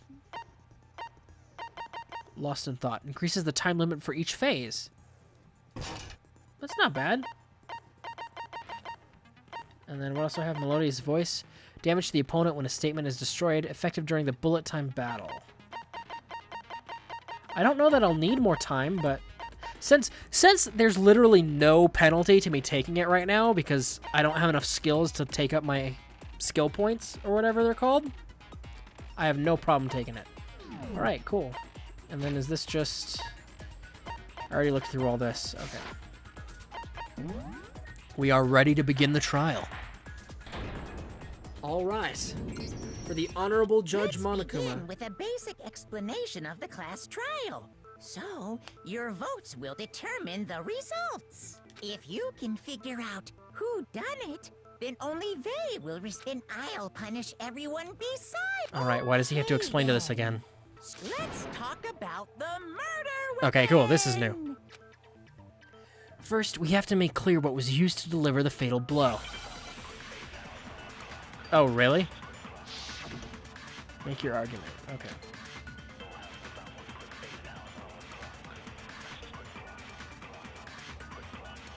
Chihiro's fatal injury. It appears it was a head wound. According to the Monokuma file, the killer used a blunt instrument. But what kind of blunt instrument could it have been? I bet it was an iron pipe. Okay, yeah, fucking idiot. Interesting. That certainly would make for a powerful weapon. Poor Chihiro. Okay, he's gonna be like, one of them is dumb and doesn't... Wait, that's the wrong button. What's the speed up button again? It was a head wound. Hey, start. What's my speed up button again? Controls. Not concentrate. Fast forward argument is B. According to the Monokuma file, what kind of blunt? I bet it was an iron pipe. No! Fuck. That certainly would. Poor Chihiro. Taka being Taka. Chihiro's. It appears it was. According to the Monokuma file. Well, it was actually I Hero. bet it was an iron pipe. No, that's wrong. Break! Can we agree that the object that dealt the fatal blow was the dumbbell found at the scene of the crime? Whoops, that's the wrong button. It was covered in blood, and there was nothing else at the scene that could have caused that kind of injury. And the wound on the victim's head is consistent with the shape of the dumbbell. As far as I'm concerned, there's no mistake and no room for doubt on this one. You looked at her head wound? Why are you so shocked, Hina? Like, fuck. We're investigating a murder. Yay! That's so creepy. If you don't mind, I will proceed from here. Let's move on to discussion of the culprit. Although, I believe the criminal behind this heinous act is already quite clear. What? For real? Chihiro's killer is the fiendish serial killer, Genocide Jack. Genocide Jack, the fiendish serial killer. Did he really kill Chihiro? A new element has been added to non-stop debates. Oh, I'd love to hear more. For this debate, lines of white noise will appear to disrupt your reactions. Your truth bullets will disappear if they hit these lines, so think of them as obstacles in your debate. But there's always a way. There's a way to keep this white noise from getting in your way. Press the A button to attach the silencer, which you can use to shoot down the white noise. However, if you shoot an actual remark with your silencer instead of the white noise, Boulder Dash with them shocking plot twists, the time limit will decrease, so take careful aim when you have your silencer out. Oh, but if your action difficulty is set to gentle, white noise won't appear at all. In which case, you can forget about the silencer and just focus on the situation in front of you. Well then, good luck and have fun. I didn't select gentle, so...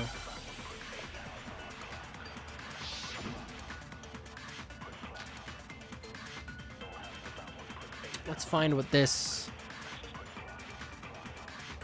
The culprit is Genocide Jack.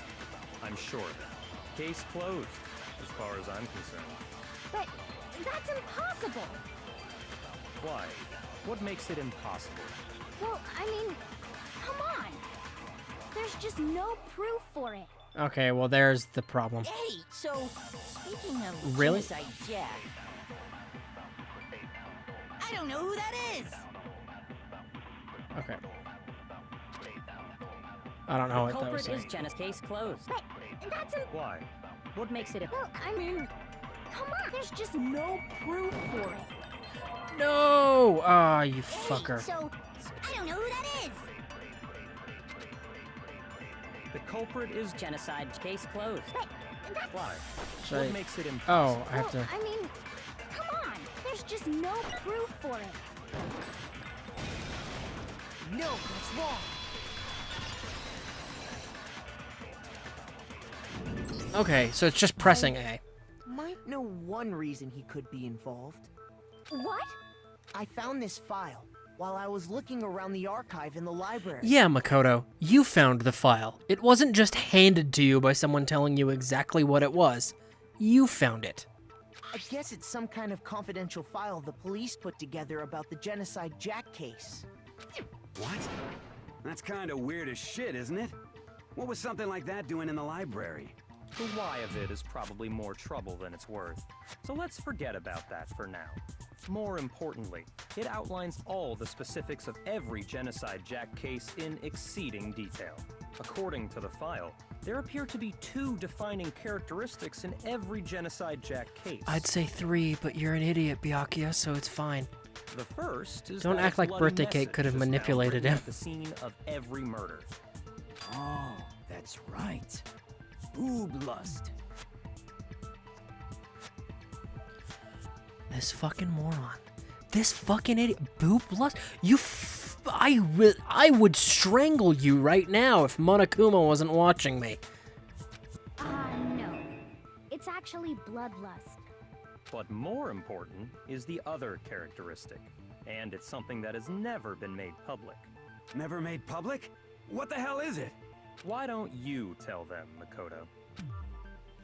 The other characteristic of every Genocide Jack case, which the world at large doesn't know? If I'm not mistaken, it had to do with positioning of the body. How the victim was positioned... Yeah. I got it! Apparently, No, he's just in every referencing to Genocide Boob Jack Lust, the case, character, the killer so it's fine. suspends the body in a certain way. Other than the killer, the only people who know about this are the higher-ups in the police department. However, Chihiro was most definitely suspended in the same way. Again, not true. All of Genocide Jack victims were suspended with scissors. So, how did the culprit know about this when only high-level police officials were aware of it? There's only one logical answer I can think of.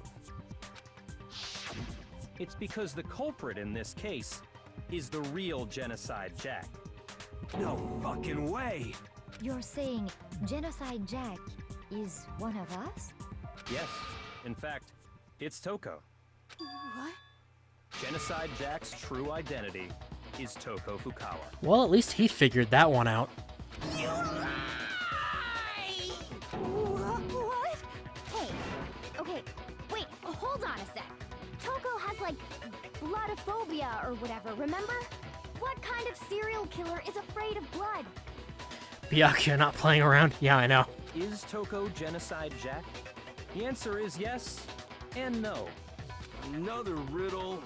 Man, why is this gotta be so complicated? It's a riddle for sure, but it feels like I understand it. What it means for Genocide Jack to be Toko, but also to not be Toko. The answer is that she's not just one person, but multiple people, right? Good job. Are you fucking kidding me?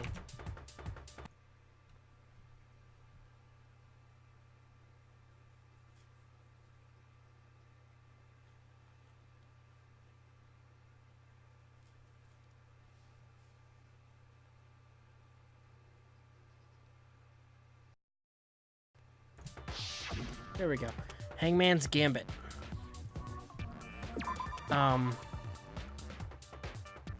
What?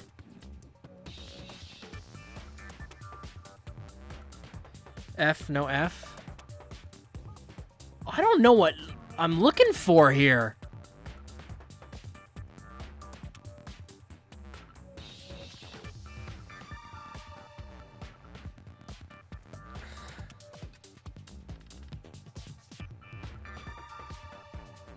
I actually don't know what I'm looking for. Okay. Nope, I can't. A word with 6 letters, Kappa? Yeah, thanks.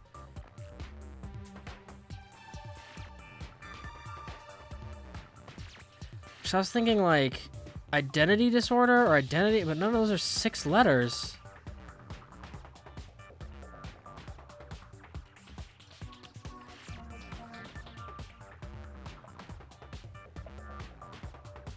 What the fuck am I looking for? This is why I hate Hangman. I'm bad at it. Like, I'm just really bad at Hangman, and that HI is not helping me.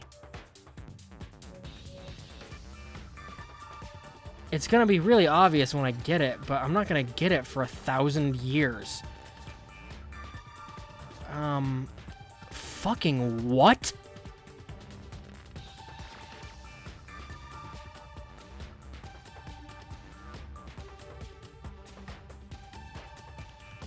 I have literally no idea. I have no fucking clue.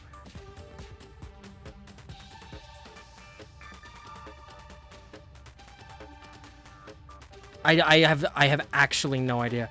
A lot of S's appear. Just shoot one of the S's. Well, there's no S now, so sure. We'll shoot an S.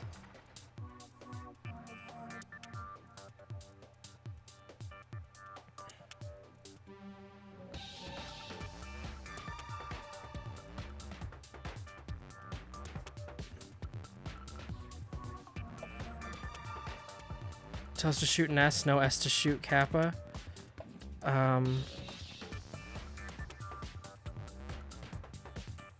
Shit.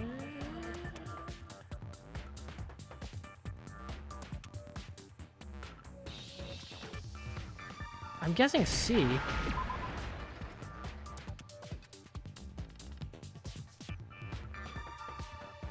Yeah, no, I got that. Shib.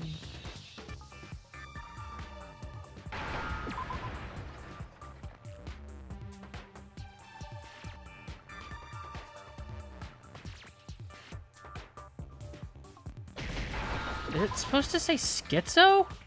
Now I understand. I'm pretty sure that's not how schizo's spelled. Is it because Genocide Jack has a split personality? Have you tried Bakia, our Lord and Savior? Huh? I think I read that somewhere in the file too. Yeah. I don't know. I just guess I never see the word schizo written out. And also the game has never used the word schizo before. They thought that the suspect might have, what did they call it? Dissociative identity disorder. Oh, okay. But still, to go and say that about That's how schizo's written. I mean, I guess I never see the word schizo. I see schizophrenic, which is different than dissociative identity. Well, would you rather solve for schizophrenia? No, but that's also not what DID is. Perfectly acceptable. Toko's strange behavior after seeing the body is proof enough that she has a split personality. The one thing that shows Toko could have a split personality, it has to do with her behavior. Her behavior changed. You're talking about how she started acting totally different than usual, right? That's right. Think back. She fainted when she saw Chihiro's corpse, and then, when she woke up... And yeah, she stuck her tongue out. Alright, this is a flashback. We don't need to read this again. She was acting funny, that's for sure. That melancholy tone of hers completely disappeared. Don't go assigning adjectives to my tone without permission. Not to mention, once she regained consciousness and saw Chihiro's body again, she was utterly calm. In other words, within her is one personality that can handle blood, and one that obviously can. So when Toko trapped herself in her room, it's because she was scared of Genocide Jack?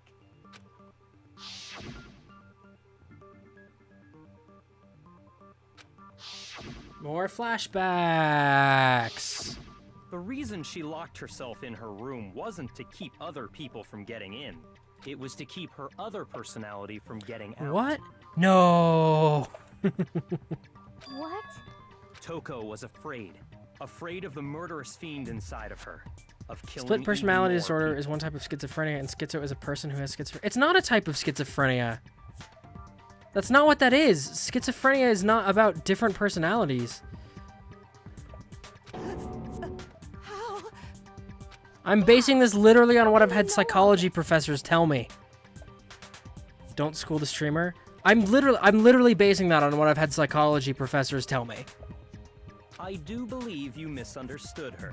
What she's trying to say isn't, how can you know all this? No. What she wants to know is, how could you tell them? Huh?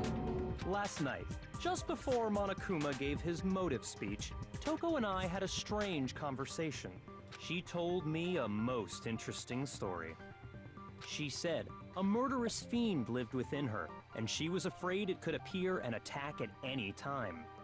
And that trepidation is what's caused her to have such a bleak attitude. Isn't that right, Toko? Don't forget this game is originally Japanese. There are obviously some things that get lost in translation. Yeah, that's fine. I just think that was a weird clue for that, because it's like they had never... The term schizo had like never been a thing in the game before. And then suddenly it's like, hey, solve for the term schizo. It was just a weird choice of a term. This is all a lie. Right, Toko? You said you wouldn't tell anyone. What? You promised. I can't believe you lied. You Oh, have poor Toko. only yourself to blame. You came to me with your Hangman tragic is a little good story. reason for the I didn't ask for you the to. most hated minigame, and it won't get better. Oh, great! Thanks for giving me something to look forward to. This is the real world, not some romantic fantasy fairy tale.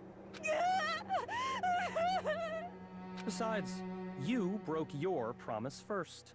You said that as long as you were here, no matter what, you wouldn't let Genocide Jack kill anyone. But in spite of that promise,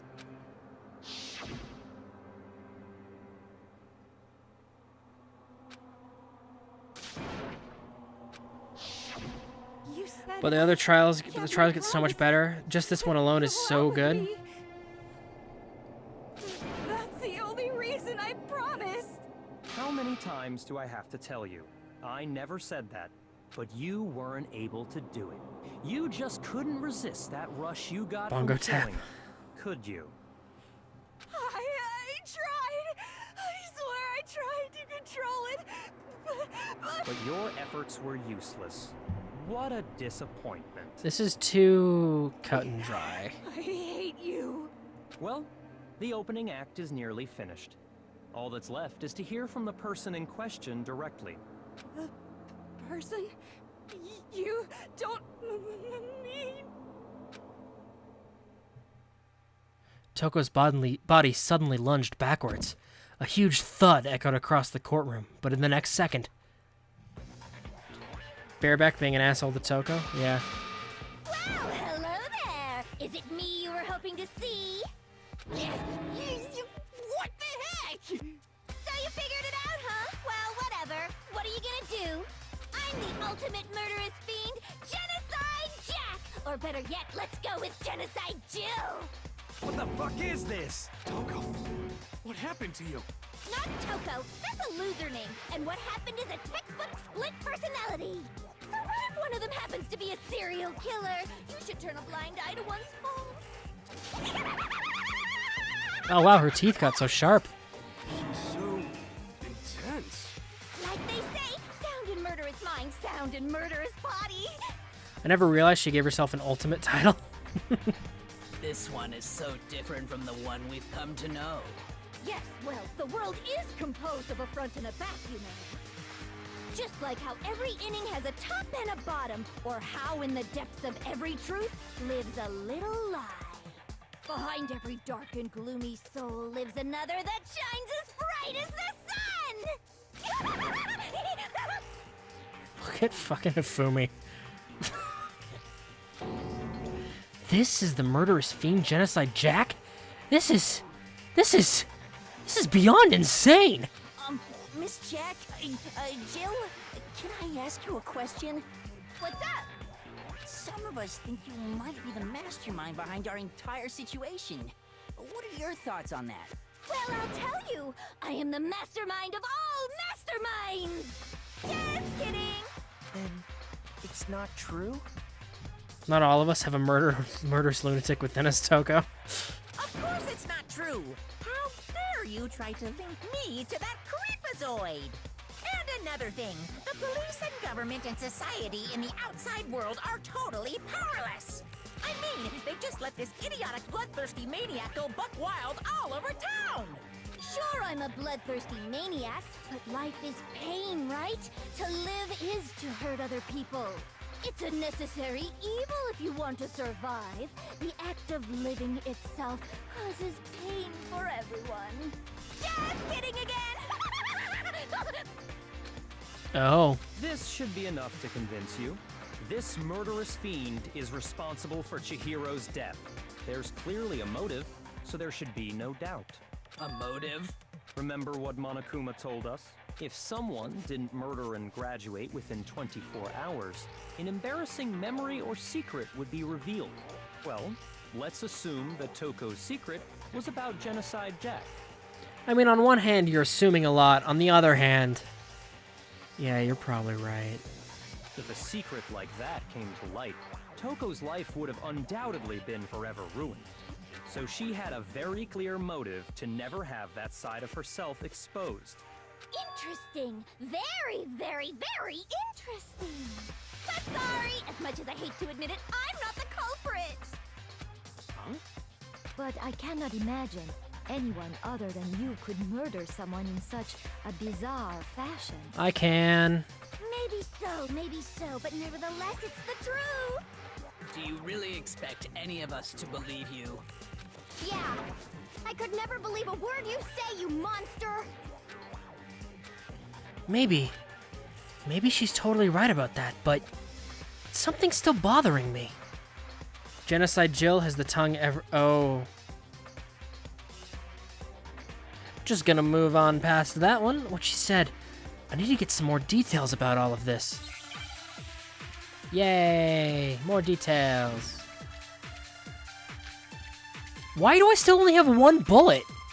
Oh, whatever. Status of the dead body.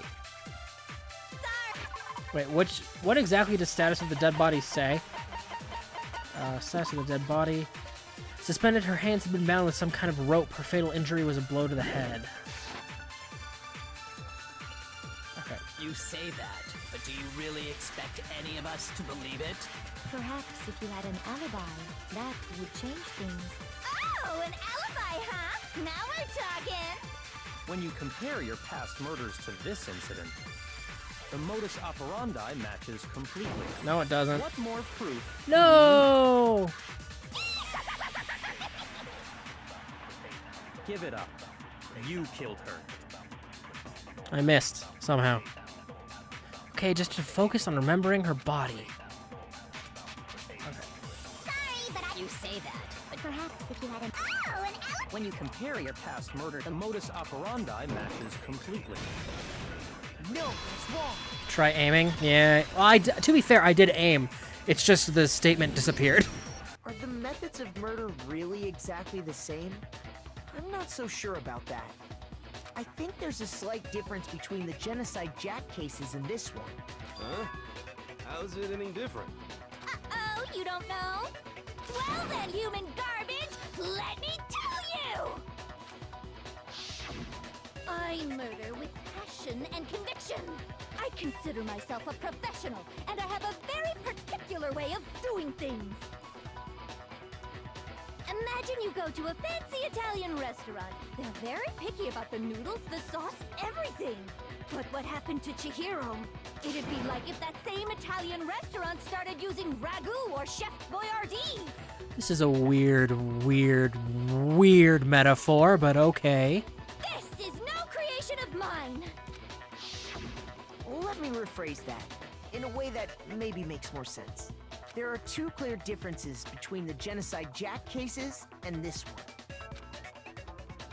There's one clear difference between the murders. In the photos from the other Genocide Jack cases, look at the neck and stomach. Here you'll see a clear difference, the victim's injury. For one, the cause of death is different. In the Genocide Jack murders, all the victims were killed the same way. According to the case file, they were all apparently killed with a pair of scissors. But Chihiro died from a blow to the head, right? Ah, yes. That is remarkably different from the other murders. Wouldn't it be strange for someone who kills the same way without fail to suddenly change their method? And there's more. One more conflicting detail. That's right. In my recipe of murder, if the bloody message is the tortellini, then the arrangement of the body would be the pesto sauce. What is it with her and Italian food? Could you please stop comparing killing people to cooking? Thank you, hero. So, are you saying the other difference has to do with how the body was arranged? Second difference is related to how she was suspended. In the photos of the other Genocide Jack victims, all other victims were stabbed through their hands. Here you'll see a clear difference. What was used to suspend her? Do you remember what the killer used to suspend her? They used some kind of rope to hang her up by her wrists. Why do they keep calling it some kind of rope? We've all established that it's an extension cord. What is your point? Well, in all the previous Genocide Jack cases, something else was used to suspend them. Specifically, pairs of razor-sharp scissors. And guess what? I used my own specially designed scissors for the murders and the arrangement. Like I said, I'm a professional, so naturally I'm very picky about the tools I use. Time to go home, see you in a bit. Alright, Shower Kate, have a good, commute. And you know what else?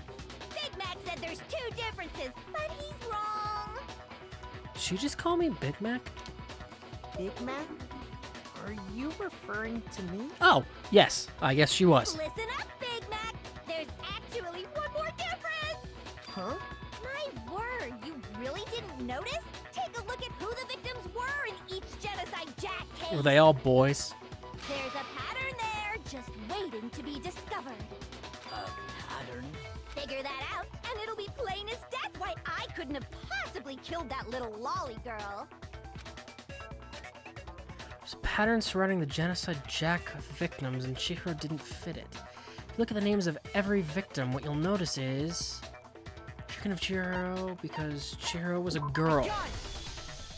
Is it because Chihiro was a girl? Bingo! Bullseye! Right on the money! What are you talking about? In all the Genocide Jack cases, all the victims had something in common.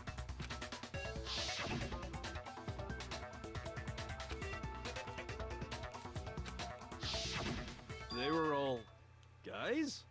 That's right! The people I killed with such passion and conviction are all adorable little men! Oh. That's not how I expected her to say that. I can't believe I said it! I'm so embarrassed! The hell is wrong with you? I can't help it! I'm just a full-throttle boy-on-boy fangirl, and the mopey side of me just hates it. Hifumi is like partying right now. He called it. But now I'm on the fast track to becoming a full-fledged fan madam! So, since Chihiro was a girl and not an adorable little man, you wouldn't kill her? Would an Italian chef suddenly start making ramen just because they're both noodles? Don't be stupid. Again, back to the Italian food metaphors. I have too Specifically much pasta. passion and conviction to cross that line. That's the absolute reality of the one and only. We get it. You've clearly explained your hobby and your philosophy. But that's not all there is to it. It's a different matter entirely, when you're forced to kill in order to survive. Quiet, lowly cur! Lowly? Cur? Ooh, ouch. I would never kill for a reason as petty as mere survival. And if by some fluke I did kill to survive, why would I bother with the message and arrangement? It'd make me the obvious suspect! That does make some amount of sense. You know, I hate to say it, but yeah. Plus, whatever reason I have for killing, I would never leave out my prized scissors. Who would go out of their way to use a big, stupid, heavy dumbbell? Can she even lift that thing? Maybe you used the dumbbell because you couldn't find any scissors in the school? Any scissors? I don't just use any scissors.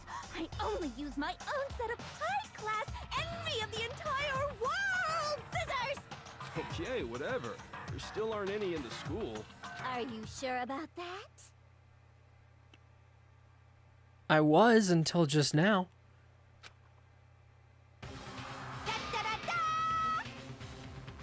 Oh.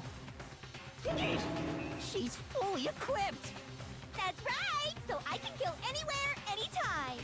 Why would I resort to dumbbells or rope when I have my trusty scissors by my side? Go ahead, tell me I'm wrong! You can't, can you, gutter dogs, all of you! Not to mention, I have no clue how to tie a good knot! So rope's totally out of the question anyway!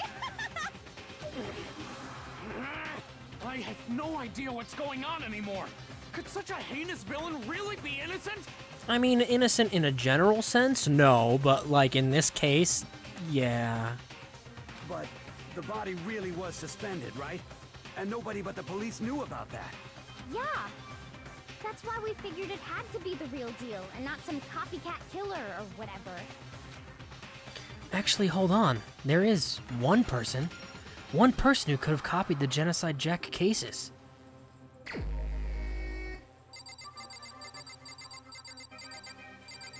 Where are you? Here's my answer. Byakuya, it's possible you could have found out, isn't it? You'd have no problem gaining access to classified government documents or internal police records. Plus, you'd already looked through the Genocide Jack file before this all happened, hadn't you? Are you saying Mr. Togami did it? Then the reason he pushed the theory of Genocide Jack being the killer so hard was because he wanted to pin the crime on her. So, he rearranged the scene to disguise it and make it look like I put my stamp on it! The adorable glasses man was behind it all! Oh, I'm on fire! Well, Byakuya, what's your response? I see. So now the suspicion falls on me. I mean, that does seem to be the case, yes. Then I must ask, when would you say I began acting suspicious? Surely you must have an answer. Looking back and thinking about it now, the way you were acting right before we discovered the body was a little strange. And the locker rooms. I don't remember what it said. They're suspicious. Very suspicious indeed, wouldn't you agree? Huh? Suspicious? It seems nobody searched the locker rooms. Let's start with the girls' locker room. You wanted to go to the girls' locker room right away, right? But since you're a guy... I should have naturally thought of the boys' locker room first. Is that what you want to say? The victim was Chihiro, a girl. Hence why I said we should check the girls' locker room. He has a good counterpoint. Nothing strange about that, I'd say.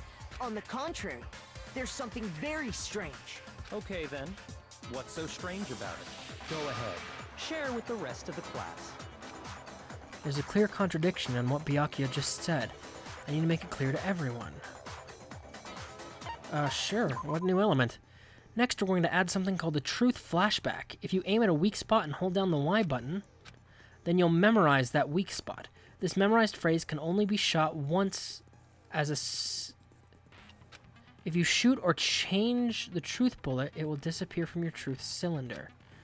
However, you can use the flashback feature... I'm confused? You don't seem to have the answer to a lie or contradiction in your loaded truth bullets. It might be wise to memorize a different weak spot and use that to make your case.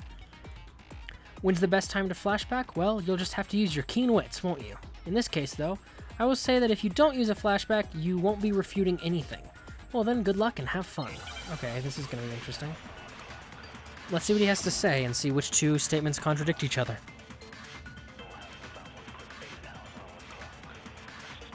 So, you said Byakuya was acting kind of weird before we found the body. But he was acting weird... how? If you're presented with the opportunity to check out the girls' locker room, you absolutely take Oh god, look at her. That's a natural reaction for any guy. The victim was Chihiro, who was a girl. So of course I would suggest we check the girls' locker room first. There was no time for pointless distractions. I mean, the What's so contradiction is strange it's about before we that? found the body, and he's saying Chihiro was a take girl. me with you. Okay. So, you said Byakuya was acting kind of weird before we found the body. But he was acting weird... If you're presented with the opportunity to That's a natural reaction. The victim was Chihiro. No, that's wrong.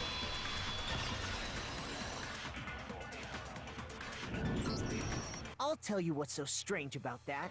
Because up until we actually discovered the body, we couldn't have known who the victim was. So your claim that you went to the girls' locker room first because Chihiro was the victim doesn't hold up. I see. That's a good answer, I must admit. Interesting. Very interesting indeed. But your reasoning is still too weak. Huh? What's wrong? Is that it?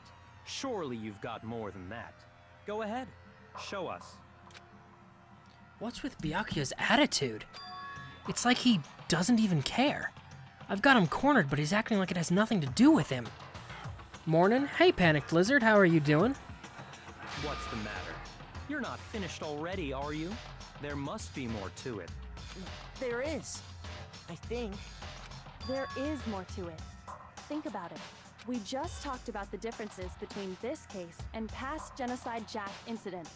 The proof you're looking for is hidden in there. Oh? Proof that I'm the culprit, you mean?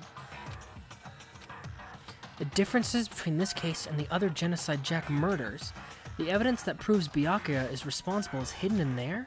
What could it be? Please don't be Hangman. Okay, thank God. Alright, what do I got? Library desk lamp. What? The difference between the cases?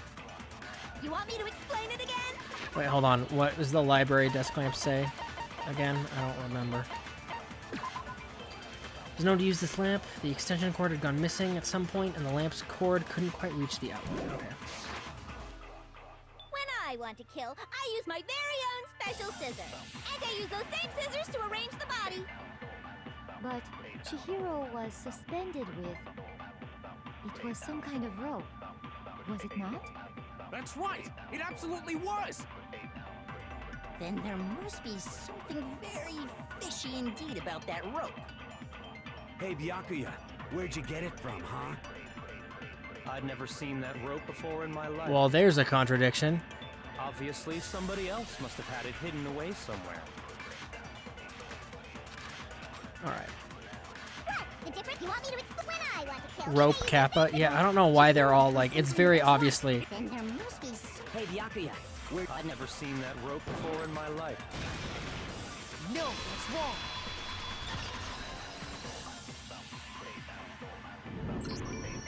Actually, I'm pretty sure you have seen it before. Because, you see, that rope, or should I say, that extension cord? What? An extension cord? Do you have a suspicion on the killer? You've used the extension cord in the library more than once. I have some meta suspicions, but I'm not gonna go over them.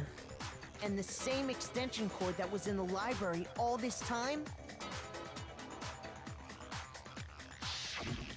went missing after the murder. But I'm not gonna talk about them because they're too like they're too meta. They're too me knowing too much about this genre. And Byakuya must be the one who took But the I will say extension I cord. don't think it was I can't Byakuya. imagine any other possibility. That's really what you think? Then your conclusion is something like this? I killed Chihiro in the girls' locker room, then hung her up and wrote that bloody message. Metastatistician could be a band name. It really could. I That'd be a good band intentionally name, made too. It looked like Genocide Jack was behind it. Is that about right? He's doing it again. He's totally calm, totally unconcerned. As if he's not even involved. Wait, not even involved? What's wrong? I asked you if you think... Meta, now I'm very interested. It has to do with things that happened before Chihiro died. And what the game chose to focus on before Chihiro died. Hell yes, that's what happened. So that's it, right? Byakuya's the killer. I don't disagree with not disagreeing. He kept calling this a game, right? So he'd be totally willing to do something like this to win. And so it has to do with stuff that happened before she died, and it has to do with the fact that the things that happen in the game, like the plot events that happen, aren't inconsequential.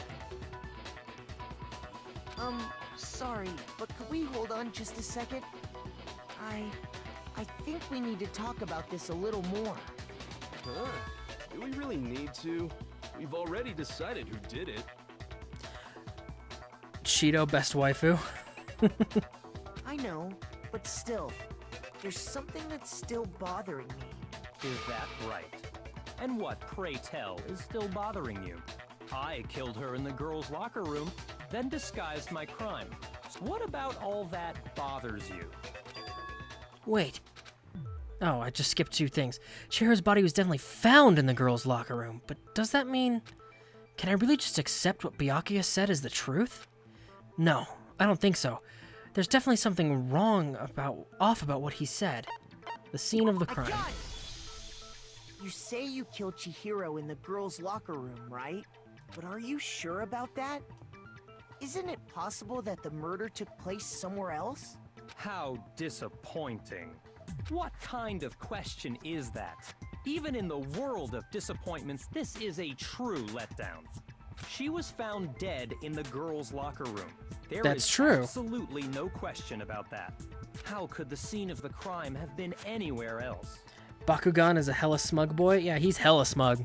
Well, I think it's entirely possible that she was killed somewhere else, then carried there later, along with the rest of the murder scene.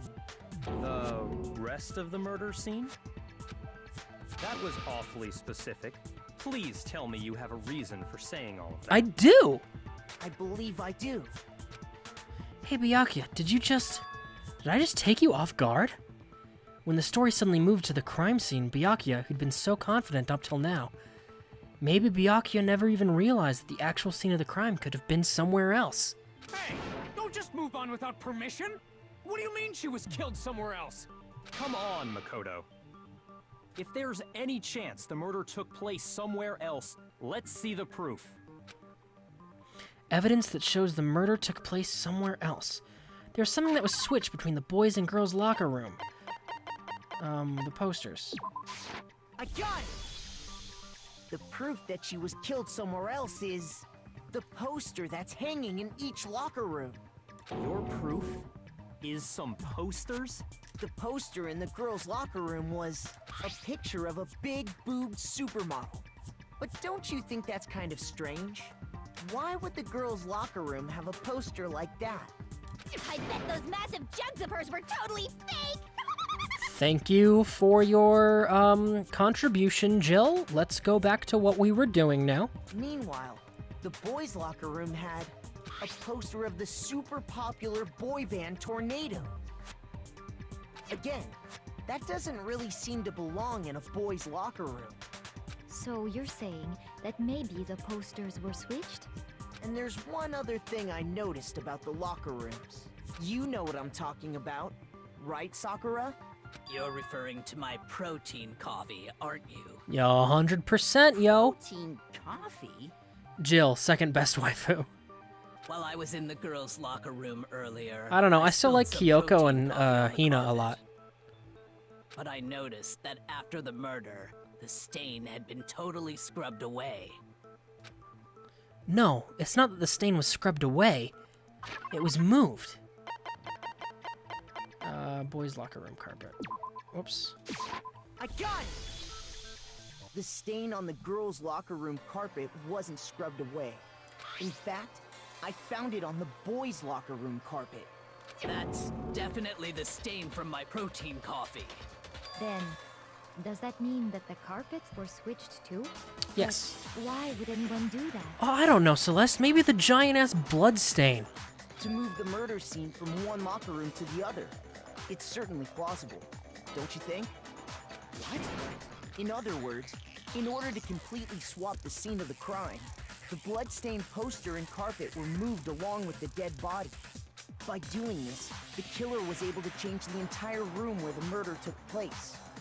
I can certainly follow your reasoning, but why would the culprit bother doing that? Huh? Why would they go through all that trouble of switching the scene of the crime? Actually, an even I'm back. bigger Welcome back, question. Shower Cake. If the murder did take place in the boys' locker room, then how did Chihiro get in the boys' locker room in the first place? To get into the locker rooms, you have to swipe your e-handbook across the card reader device. But Chihiro's handbook should have only allowed her access to the girls' locker room. She had no way to get into the boys' locker room to begin with. Untrue, and we know that's untrue. No, she did have a way, and I can tell you what it was. Oh, thank you. I highly doubt that. Shut up! I'm telling you, I know how she could have done it. Is he right? Could she? Yes, she could have gotten into the boys' locker room.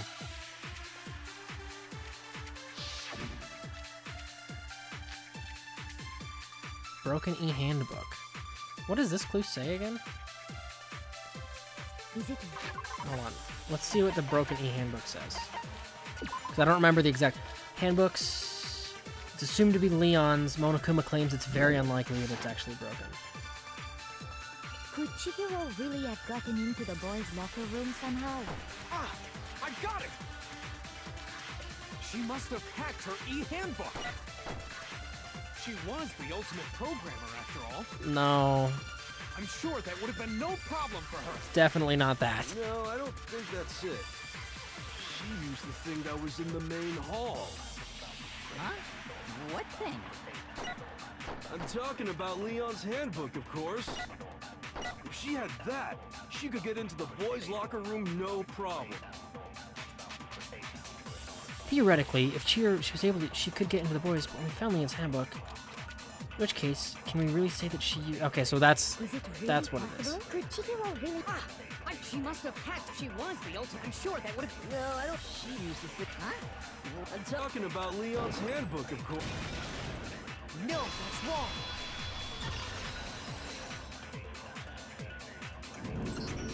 No, I don't think Chihiro used Leon's handbook. Why not? Because Leon's handbook was broken. Oh. Well, then, yeah, I guess that'd be pretty impossible, huh? Yeah. I am struck silent by how quickly you gave up. Plus, isn't there a regulation against using someone else's handbook? No. Actually, the rule states that loaning your handbook is prohibited. It says nothing about borrowing one. In other words, you could borrow a dead person's handbook all you want, and you'd be safe. Yup, yup, yup! Hit the nail square on the noggin! Of course, if it were broken, that wouldn't make any sense anyway. So then, she must have hacked hers, like I said. She used her ultimate programmer skills and... Psst! You can't fix an e-handbook. The instant you open one up, a security buzzer starts blaring. Thank you, Monokuma, for speaking some sense. So, if she didn't use Leon's handbook, and she didn't modify her own handbook... Maybe Mr. Naegi's initial assumption is just wrong? It seems like there's no way she could have got into the boys' locker room. So I guess so. Okay then, I vote for Byakuya. Is that it then? Chihiro was killed in the girls' locker room and Byakuyo's the one who did it? Really?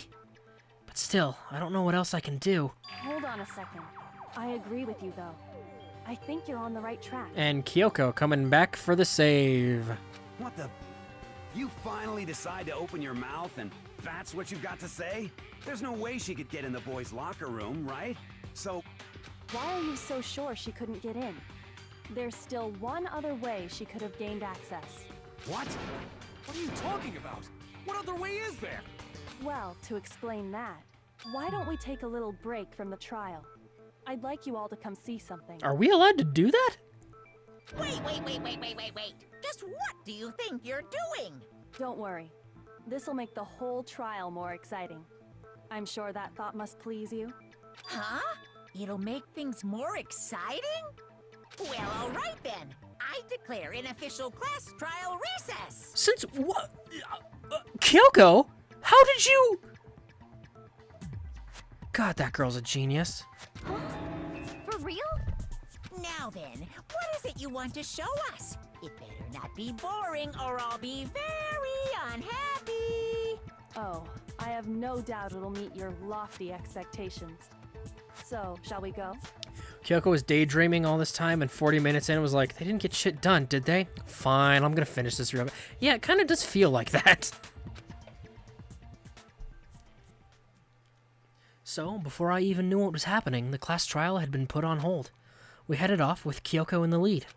And where she took us was...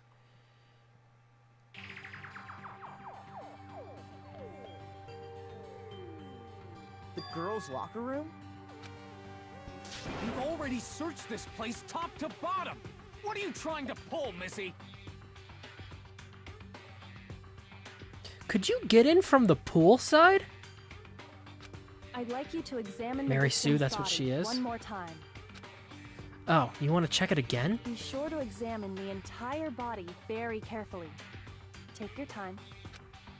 Examine her carefully?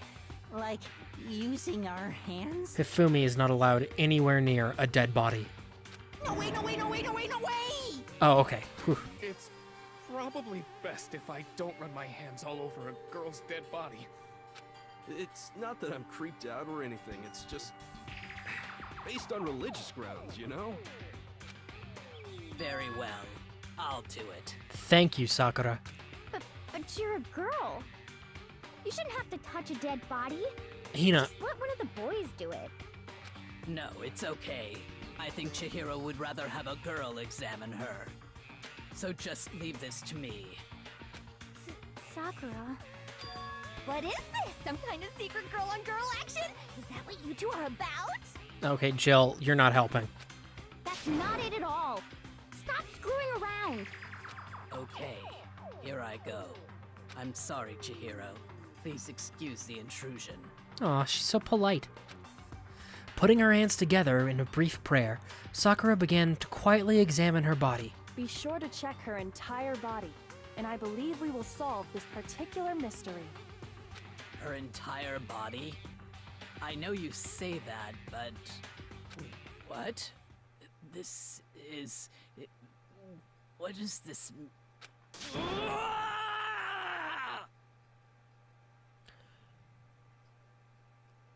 Oh. I have an idea. What is it? Not possible. It's not possible. Sakura's eyes were staring wildly at Chihiro's lifeless form. Her massive frame trembled. This girl is what? Is a boy. Yeah. Oh. Ah, I see. So she was actually a he. Interesting. Thank you for confirming this fact. Well, he, that hit him in a second, got him. You're joking, right? I wouldn't joke about this. Then it's really true? So that's why Chihiro didn't go, okay. Chihiro was a guy? Oh, what? You guys didn't know? Heck, One of I the knew that rare right off the occasions bat. where Hifumi is okay. Chihiro Fujisaki was totally a guy. He was a cross-dresser? Oh, I'm really on fire! I wish I had killed him! Oh, poor Jill. So that's what Kyoko wanted to show everyone, huh? Interesting. Yes, that certainly really does make things much more exciting. Now let's ride this wave of excitement back to the courtroom and get back to the trial. Ahem. I do apologize for keeping you waiting. Now then, let's resume the class trial. We've all just learned of the shocking revelation that Chihiro was actually a boy. Let's pick up from there. Please don't let Jill go anywhere near Astolfo. I can't promise that. In fact, I might set them up on a blind date, you know, just for fun. Yes, well, I don't know his reason for hiding it, but the fact is, Chihiro was not a girl, but a boy.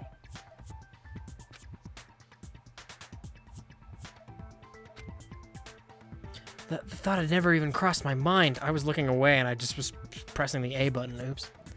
And because the victim was male, he would have had no problem gaining access to the boys' locker room. Assuming his handbook did, in fact, list his gender as male, then yes, that would be true. Of course his handbook said he was a boy. He dressed like a girl, but he was a boy through and through. So then, there should be no issue with Makoto's initial assertion. The victim was killed in the boys' locker room, and was then later moved to the girls' locker room. And the killer could have easily used Sayaka or Junko's handbook to get into the girls' locker room. So Chihiro really was killed in the boys' locker room? I still don't understand the motive for moving the body, but yes, that does seem plausible. Well, I must admit, I did find it rather odd. What did you find odd, Byakuya? I knew he felt a little off. There was a certain incongruity to his You didn't know female fucking body. anything, Byakuya. Cut your shit. This is the most titillating situation! So now everything has been connected. All the mysteries have finally become clear. Okay, well, connected or clear or whatever. We still think you're the killer, remember? Do we, though? Very interesting. This has become very interesting indeed. He's off in his own LOL, world. Bakugan trying to save face. What about you, Makoto? After everything we've learned, do you still think Byakuya's the killer? Well, without a doubt, Byakuya is the one that made Chihiro's death look like Genocide Jack did it. But I think he might not actually be the killer after all. What? But aren't you the one who accused him in the first place? He just seems to be too easygoing about all this. Like he's enjoying us solving the mystery. The way he's acting, it makes it seem like it doesn't have anything to do with him. And you think that might be because it doesn't have anything to do with him? Plus, the evidence he left behind was a little too... how can I put it? Overt. He consciously chose to use the extension cord, knowing it could connect him to the murder. At least, that's how I see it. And Byakuya, when you found out the murder took place in the boys' locker room, it seemed to rattle you. And then again, when you found out Chihiro was actually a guy, if you really were the killer, that stuff wouldn't have had any effect on you. That train of thought makes more sense. Makoto, you do know how you're saying all that right in front of him, right? So that's your thinking, huh? Well, it bothers me that you don't have more concrete reasons, but it's fine. I guess I'll mark it as correct for the time being. Mark it as correct? He's right. I am not the culprit. I just happened to come across the corpse in the girls' locker room and decided to alter it. Are you fucking with us right now? No, I am not effing with you right now. I'm telling you the But truth. why? His motivation is so dumb. It's very hard to believe. Go ahead. Find it very hard to believe. You're free to be executed along with the rest of us. If you're really telling the truth, then why? Why do you do that to his body? My reasons hardly matter right now. Uncovering the culprit is much more important, wouldn't you say? Maybe, but no, seriously, like why? Now then, if it wasn't me, who was it? Well, I don't think I can say for sure without talking about it a little more. You're seriously gonna keep going? We're all good, aren't we? I thought it was clear Byakuya did it. No, I'm with Makoto. If there's any doubt whatsoever, we need to explore every possibility. Yeah, because if we get it wrong, we die, Because if dude. we're wrong, we Okay, thank all you. die here. That's true. Very well then. I'm with you too. Oh, she looks so happy. It's pretty obvious excuse, you'll see. Damn straight. Count me in. Do you not have a mind of your own? Of course I do. What am I, an ant or something? Anyway, let's discuss this all as a group one more time. We still have time to make our decision. That's very true. Our lives are all on the line. Excellent. Then shall we resume our game of hide and seek? But if Byakuya didn't do it, then who's the real killer? Who murdered Chihiro? There's one thing we can be sure that we know about the killer. The killer was able to gain access to the real murder scene, which means the killer is a guy. Since the crime scene was in the boys' locker room, you would need a boys' handbook to get in. Since Leon's handbook is apparently broken, the killer would have to use their own. In other words, it had to have been a guy. But that's still not enough. I need to find some more clues.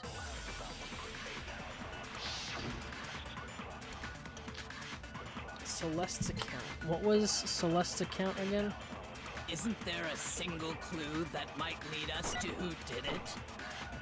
Well, clues are one thing, but did nobody get a look at the killer? I'm sure if someone saw the killer, they would have said something by now.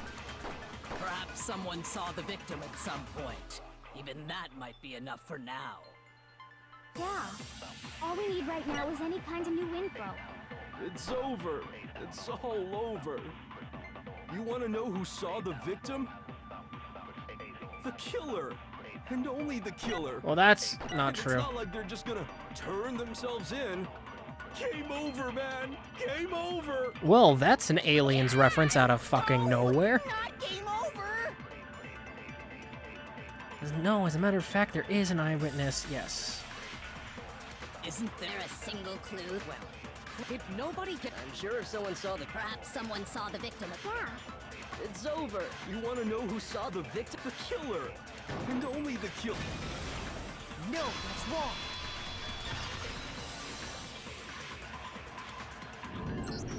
I believe someone else did see the victim before he was murdered. What do you think, Celeste? Now that you mention it, yes, I did see him. Huh? Really? Oh, but I suppose only Makoto knows about this. The rest of you had no idea, did you? That's true. That is why you're all making such ugly noises. Whatever! Just hurry up and tell us! It was last night, right before nighttime. I saw Chihiro in the dormitory warehouse. I saw him stuffing a track jacket into a duffel bag. And then, I assume, he headed off to exercise. A track jacket and a duffel bag? But we didn't find anything like that at the murder scene. It's true. it seems likely that the culprit destroyed them to get rid of any evidence. And that is when he said something that struck me as rather odd. Kind of in a hurry? Chihiro told me he was in a hurry. But why would he be in a hurry? Only if someone were waiting for him, I should think.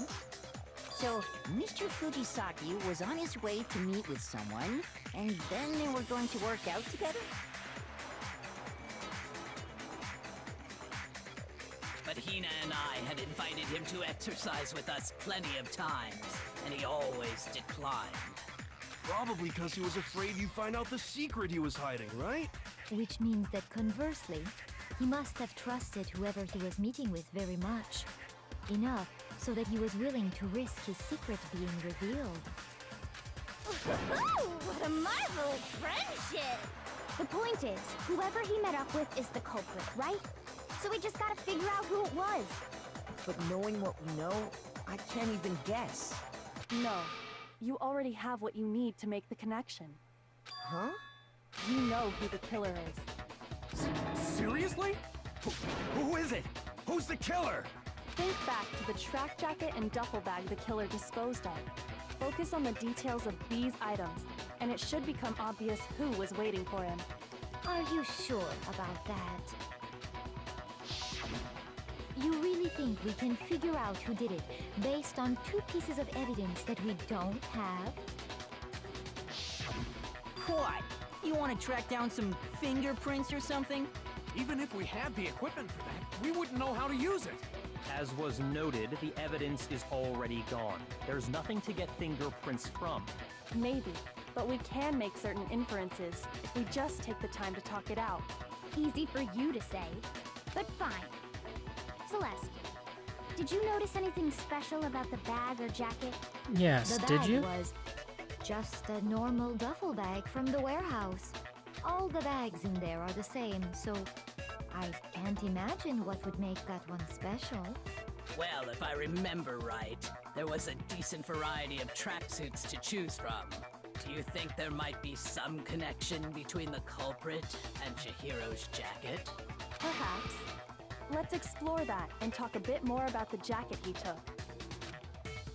Does Chihiro's track jacket really hold some clue about the killer? Somehow, it's really hard to believe.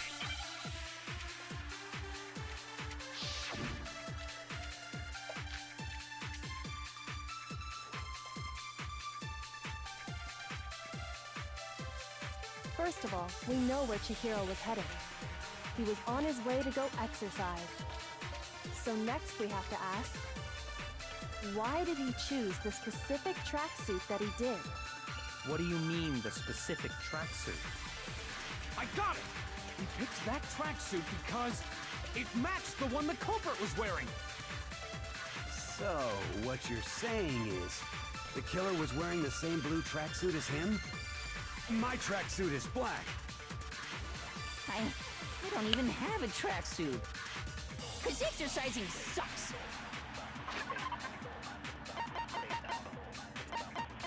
Hold on. Hold on.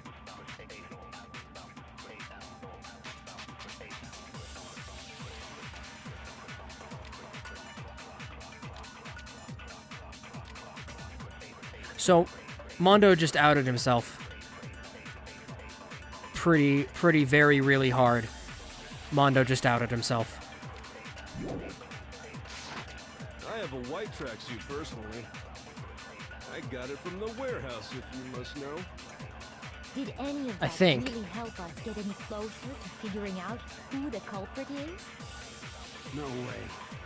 Not a chance. You heard him, right? What he just said was... Yeah.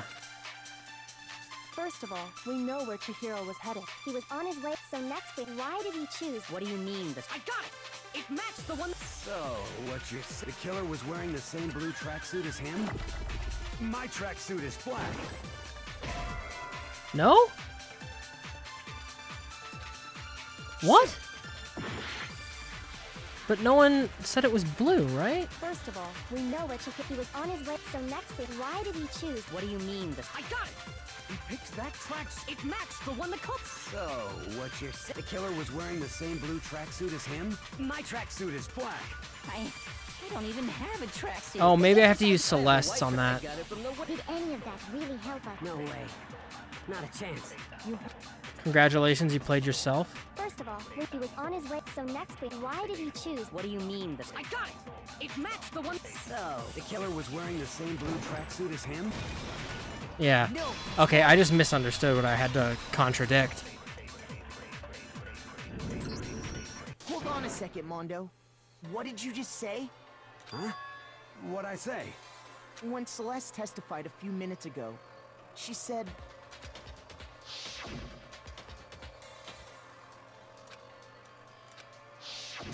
She never said anything about the jacket's color. So why did you say Chihiro's blue tracksuit? What are you? You just... Hey, Celeste. What color was Chihiro's tracksuit?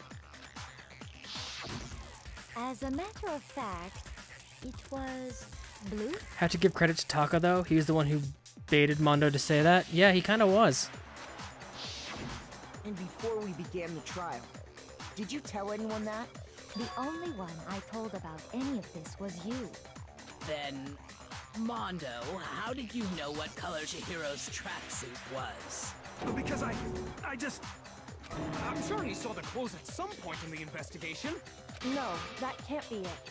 The bag and clothes were surely disposed of by the time we began our investigation. Then the only reason he could have known what color Taka's the actually tracksuit smart. I don't know that I'd say that. was is if he saw Cherry with it before he died. That's the only possibility. Cherry? Are you talking about Chihiro? So, how about it? Did you see the tracksuit or didn't you? Just by chance. I just happened to see it last night. He walked past me, and he was carrying the tracksuit in his hands. No, that can't be it either. According to Celeste's testimony, It was almost like she was trying to hide it, and just like that, she was gone. when Celeste noticed it, Chihiro made a point of making sure the jacket was completely in the bag. If you just ran into him briefly, you couldn't possibly have seen what color the tracksuit was. It would appear you've dug your own grave. Perhaps. But you handed him the shovel, didn't you? That's why you said what you did.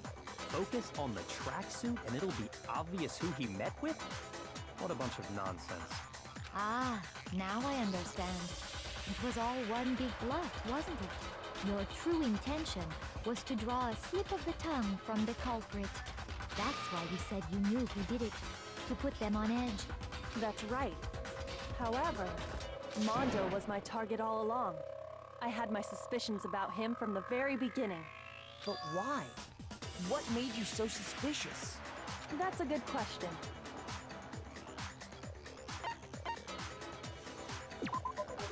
No, not There that. was a certain turning point that tipped me off. Maybe you didn't notice it, Mondo, but you tend to refer to men and women differently.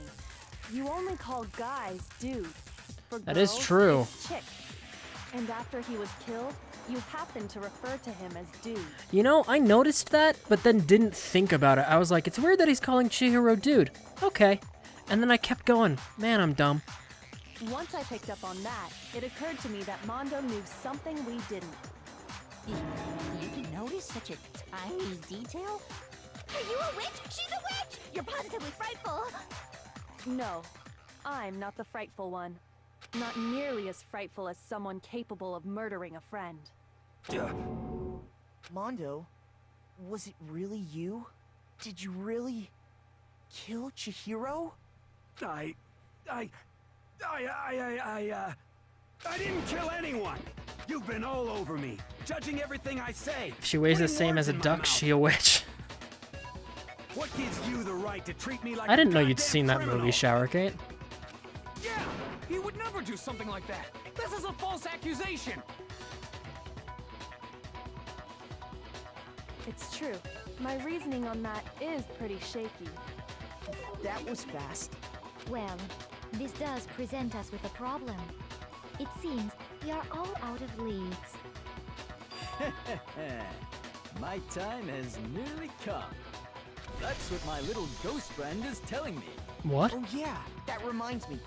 Hifumi, weren't you telling me you found some evidence? I only know that reference from my professor in Introduction to Religion and Witchcraft. Oh, okay. Really? What kind of evidence?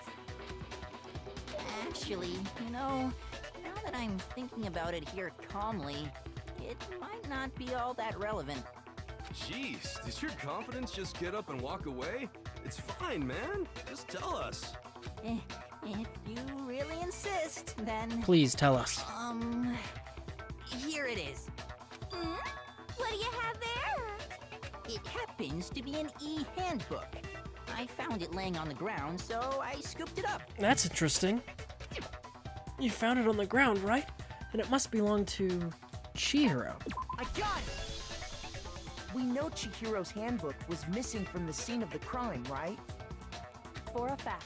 For a fact indeed. I was totally sure I'd found it. Then it must hold some clue about the culprit, right? Well, that's what I was hoping. But it's busted. It won't even turn on. 2 busted handbooks? Imagine the culprit broke it to get rid of any evidence after the murder. That's odd. I didn't think the handbooks were quite so fragile. You're right, they're not. They're totally waterproof and shock resistant. It would take an awful lot to break one. And yet, this one does appear to be broken, as is Leon's, sitting useless in the main hall. For all of your confidence, that is a remarkably high failure rate. Do you think there might be some kind of mystery in there somewhere? I do, but I'm not sure what you're pointing to. How precisely did the handbooks get broken? How did the handbooks break? There's only one possible explanation. I got it! The weak You point. already told us before that the handbook has one weak point, didn't you? Yeah! You remember that? Sure, maybe I let that slip, but I never told anyone what the weak point actually was. But if the handbook is supposed to never break, and two of them broke in quick succession, Then we can only assume that someone's figured out its weakness. You know what the weakness is, right, Monokuma? So, what is it? Huh? You're asking me? I think it's a necessary piece of information if you want this to be a fair trial. But if I tell you, and someone else decides to copy it, that would be very not good. I mean, can't you just make it a regulation that we can't break the handbook? Just tell us already! Why would we want to break our own handbooks? Oh well, I have a weakness for pushy demands. But you're sure you won't follow their example? Then allow me to make a special announcement. The weak point of my cutting-edge e-handbook is... when it's exposed to high temperatures for too long, it will suffer a meltdown and totally Like the sauna? break. I flippin' knew it! You knew it? Yeah, because I found the handbook laying on the floor of the sauna. The temperature in the sauna can reach over 200 degrees. Strange how you don't get burnt, huh? It's because as your sweat evaporates, it creates a cooling layer of air around your skin. If the hot air of the sauna were somehow pushed directly onto your skin, you'd definitely get fried. That layer of air would get blown away. That's why you may feel a burning when you move around. So when you're in a sauna, make sure to keep nice and still. Interesting. I learned one new fact today. That also means that the e-handbook in the deposit might not be Leon's. That might be Mondo's or Taka's, because Taka was also in the sauna for a long time. And that they took Leon's to get access to places. That is a mere trifling speck of knowledge. Anyway, if you found the victim's handbook in the sauna, then the killer must have been purposely trying to raise its temperature in order to break it. meaning the culprit somehow knew its weakness. But how'd they find out? Monokuma said he didn't tell anyone, right? You're right, but missing one thing. Indeed. Quite the mystery. What if they found out by accident? What do you mean by accident? What if the killer took their own handbook into the sauna, not knowing its weakness, and it broke? They'd realize it was broken, of course, and it wouldn't be hard to figure out why. And once they had Chihiro's handbook, they knew they had an easy way to dispose of it. I won't say it's not possible, but who would have done something like that? Maybe the two idiots who hung out in the sauna for a stupid challenge, and that's the meta reason that made me suspect them. I don't know of anyone who took their handbook into the sauna. I might know someone who did. Whoa! Seriously? I think the one who may have taken their handbook into the sauna was...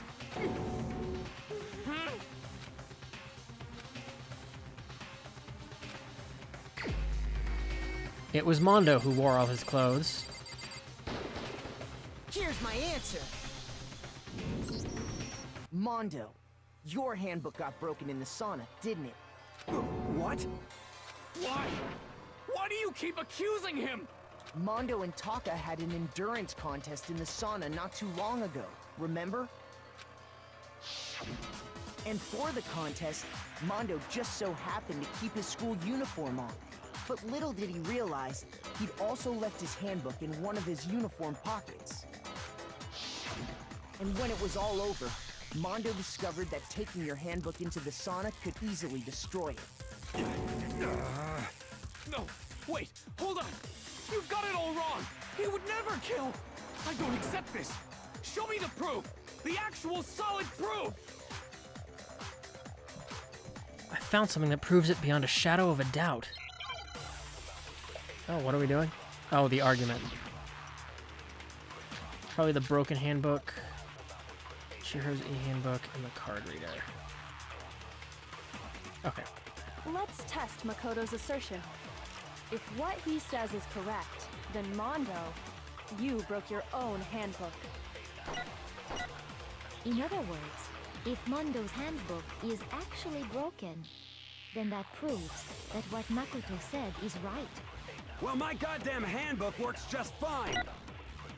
Nice, I got 2 of them. That's probably the thing. Look! Makoto was wrong after all! Mondo wouldn't hurt a fly! I'd heard a fly, but they're just flies. Like, who cares? I'm sure Mondo's handbook broke. If I can just prove that, then they'll show. Let's test Makoto's. If what he said, you broke your own. In other words, if Mondo, then that proves that what Well, my goddamn handbook works just fine. Oh, shit. See? Makoto was wrong. Mondo wouldn't hurt a fly! Let's test if what he said, you broke your own. In other words, if then that proves... Well, my goddamn handbook works just fine. No, that's wrong.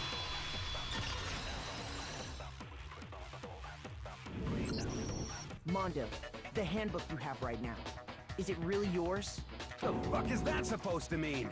The broken handbook that was in the main hall, isn't that one actually yours? What the heck are you talking about? What I mean is, I think Mondo swapped his handbook out for one that actually works. I think he took Leon's handbook and replaced it with his own. After all, Monokuma said himself that Leon's handbook never should have broken. That's right! The punishment it suffered wasn't nearly enough to destroy it. So then, the broken handbook in the main hall is actually Mondo's, which would mean that the handbook Mondo has right now is actually Leon's, yes? But doesn't that violate the school regulation that says loaning out your handbook is prohibited? Didn't we already discuss this, Hina? Where were you? Well, here's how I look at it. There is a rule about loaning your handbook to another student, but if they're dead, they're not a student. It's kind of a gray area, I admit. But no worries. If anything, it just makes things more interesting. As such, I decree that exchanging handbooks with a corpse is not a violation of the rules. Well, Mondo, if I'm wrong about this, you're welcome to say so. I'm happy to admit I made a mistake, but... Son of a bitch. What's wrong, bro? Come on! Tell him he's wrong! You are wrong! You have to be wrong! Everything you just said is wrong! You made it all up! Okay, then why don't we look back on this case one more time? Oh, from the shit. beginning. That way, everything will become clear, and we'll all see if I was right or wrong. Do we got a comic book? Oh, fuck. Alright.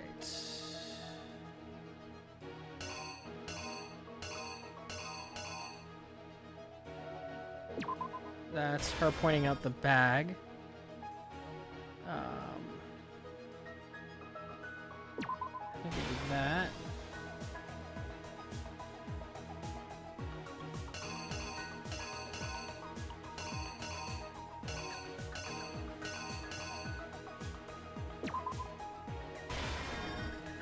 The killer, her.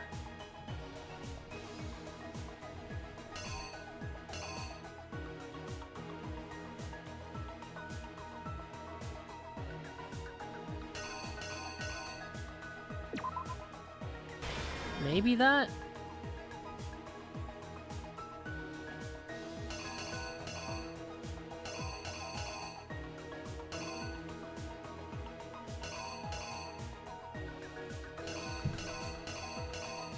I can't really tell what some of these are.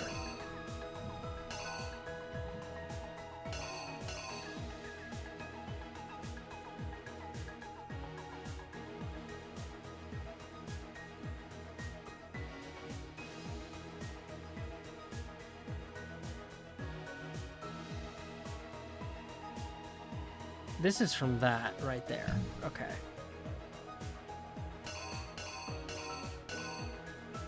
Oh, it must be that.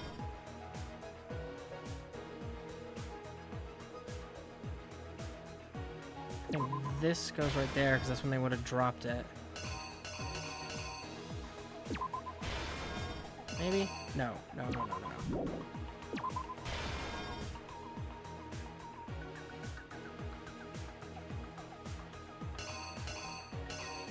Oh, wait.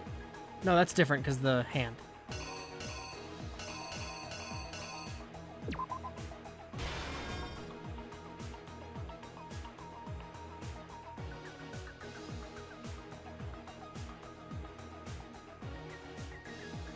Or maybe not.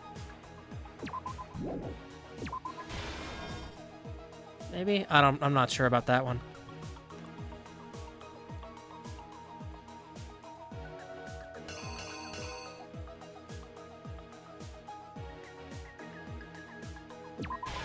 You go there.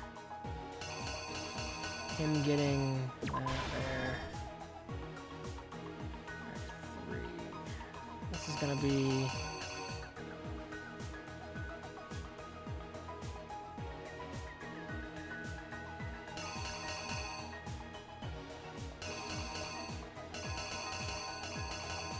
I'm not 100% confident in this.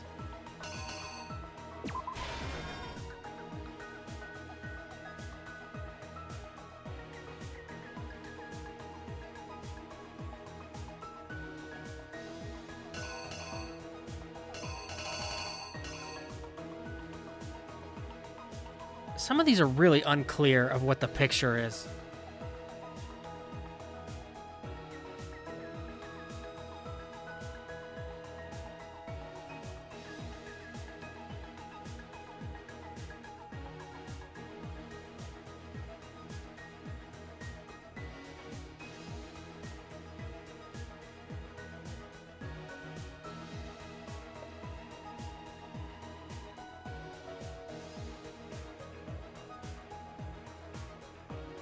Okay, this all flows so far. That's him taking down. I'm not sure about these though.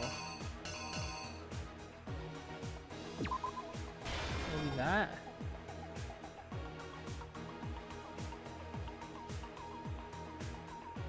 Maybe? It's really hard to tell.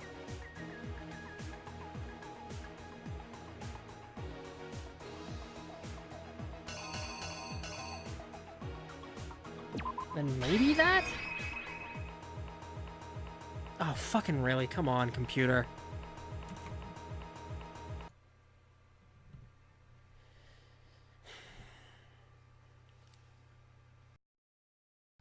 Killer is you!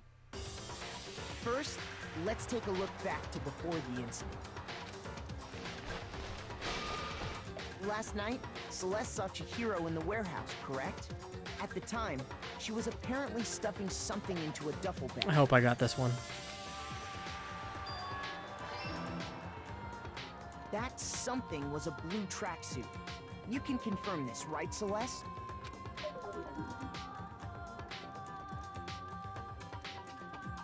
With bag in hand, Chihiro headed out, even though it was officially nighttime. She made her way to the locker room, specifically the boys' locker room. But how could the victim, who was apparently a girl, access the boys' locker room? Simple, because she was really a he, which is why he was able to use his own e-handbook to gain entrance to the boys' locker room. Once inside, he met with someone there. And the person he met was the one who killed him.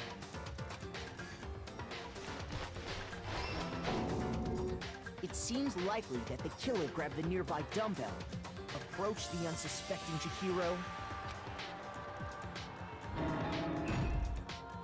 and attacked him. And that's where the bloodstains on the poster and carpeting in the boys' locker room came from. So far, so good.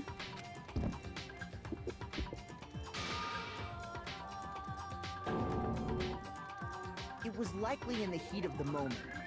The body was arranged, but the murder itself felt unplanned. Which is why the killer hurried to try and hide the act. First, pulling up the bloodstained carpet. Then, removing the bloody poster. Ah, shit.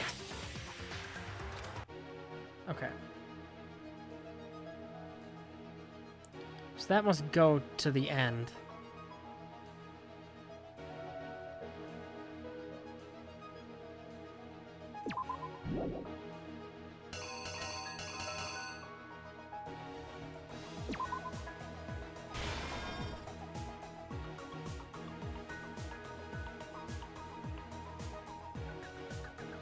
So first removing the bloody poster.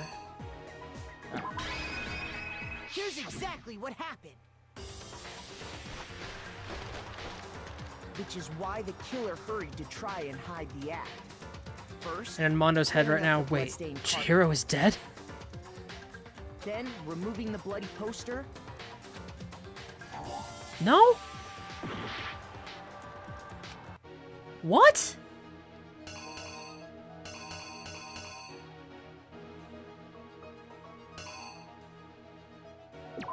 Maybe that? The killer is you!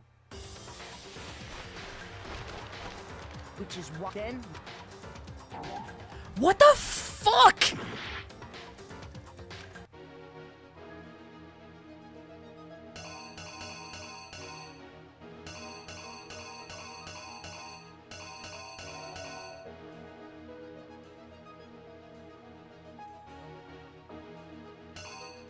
Like, I get that this is a duplicate of that.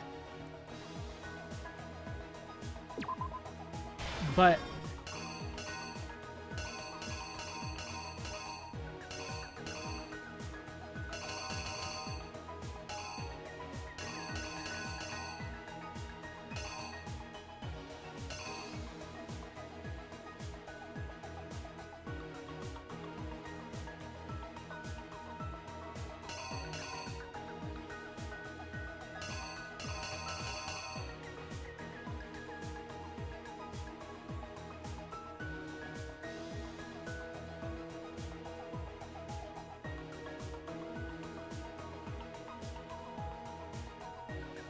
That's a Byakuya, that's a Byakuya.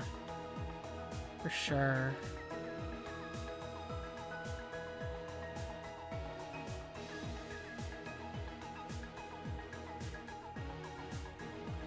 What the fuck? It goes in this panel.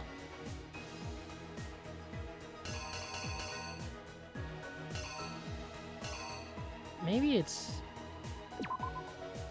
this? And this? That doesn't really seem right.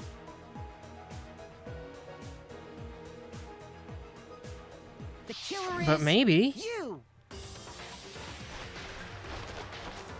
Which is why the killer hurried to then removing the... Okay. And finally carrying the corpse into the girls' locker room. A girl's handbook was necessary to get into the locker room, of course. But this alone doesn't prove that the killer was necessarily a girl. This is totally wrong. Sayaka and Junko's handbooks had been placed in the main hall. Using one of those, a boy could get into the girls' locker room without much problem. It's right? And that's exactly how the killer did it. With the carpet and the poster they brought with them, they got to work. They changed the layout of the boys' and girls' locker room in what you might call a crime scene switch. That could have been the end of things, but no. Byakuya discovered the body and decided to intervene in the situation, making things even more complicated. Because he's a dick. So, after stumbling on the crime scene, he went and grabbed the extension cord from the library, and then he got to work. He used the cord to string up Chihiro's lifeless body.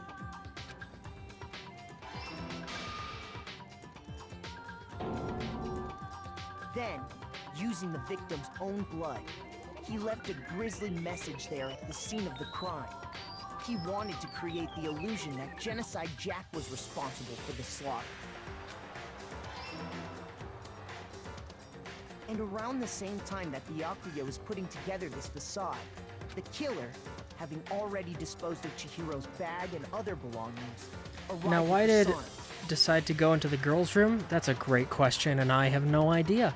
There, they planned to destroy the last piece of evidence.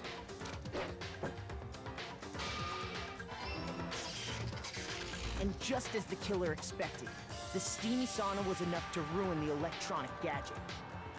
Somehow, the killer knew that the handbook couldn't stand up to the heat of the sauna. And the reason they knew that is because the sauna had already wrecked their own handbook. And that's how it all played out. Isn't that right, Mondo Owada? Rip. Complete. Wait. No. This can't be right. Where's your evidence? Yeah. Where's your evidence? You need evidence. You need proof. Without any proof, you can't pin any of this on him. Evidence that Mondo is the killer? That already revealed itself earlier in the trial. If I can somehow show where Mondo's handbook is right now, once I do that, everything will become clear. A new element has been added. Yeah, sure. Let's talk a little bit about Fever Time and Nega Time. During a bullet time battle, if you press the right bumper, Fever Time will activate and the tempo will be forced to its max. At this point, even if you push buttons at random, you won't miss. So you can push AY however you want to destroy the opponent's verbal assault. But this only lasts until your focus gauge runs out, so make the best possible use of your time. Of course, it wouldn't be fair if only you got access to special time, right? So we've also prepared something called Nega Time that your opponent can use. If the opponent activates Nega Time during the bullet time battle, your tempo marker will disappear, making it quite a bit tougher to hit the buttons in rhythm. If you were to activate Fever Time at this point, no, never mind, I'm sure nothing would happen. I don't know what I was worried about. Well, now I gotta know. Unsurprisingly, if your action difficulty is set to gentle, the opponent won't use Nega Time. Well then, good luck and have fun.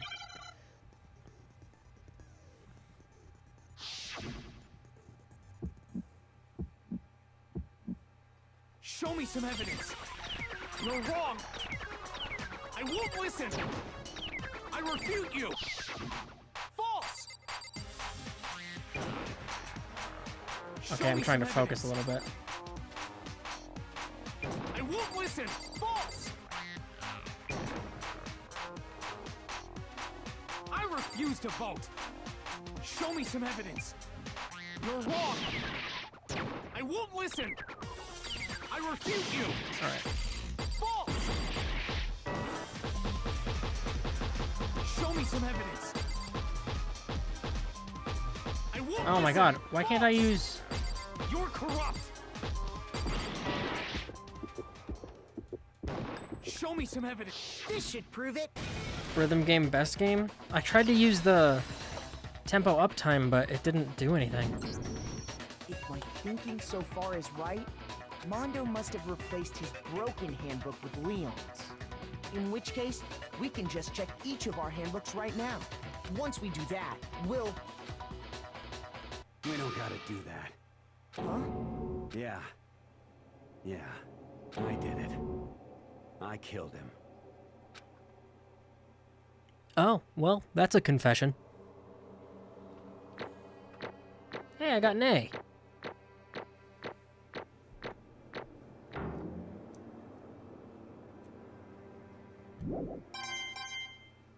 $82 medals, not bad. Bro, you saying? I got no choice, man. After hearing all that, I gotta just give up. Go ahead, Monokuma. Get it over with. Ask for the goddamn verdict. Roger that. Wait! Hold on! No waiting, no holding on. Time for the moment we've all been waiting for. Monokuma got no Grab chill. your lever and give it a yank. Who will you elect as the Blackened this time around? Will you make the right choice or the dreadfully wrong one? What's it gonna be? What's it gonna be?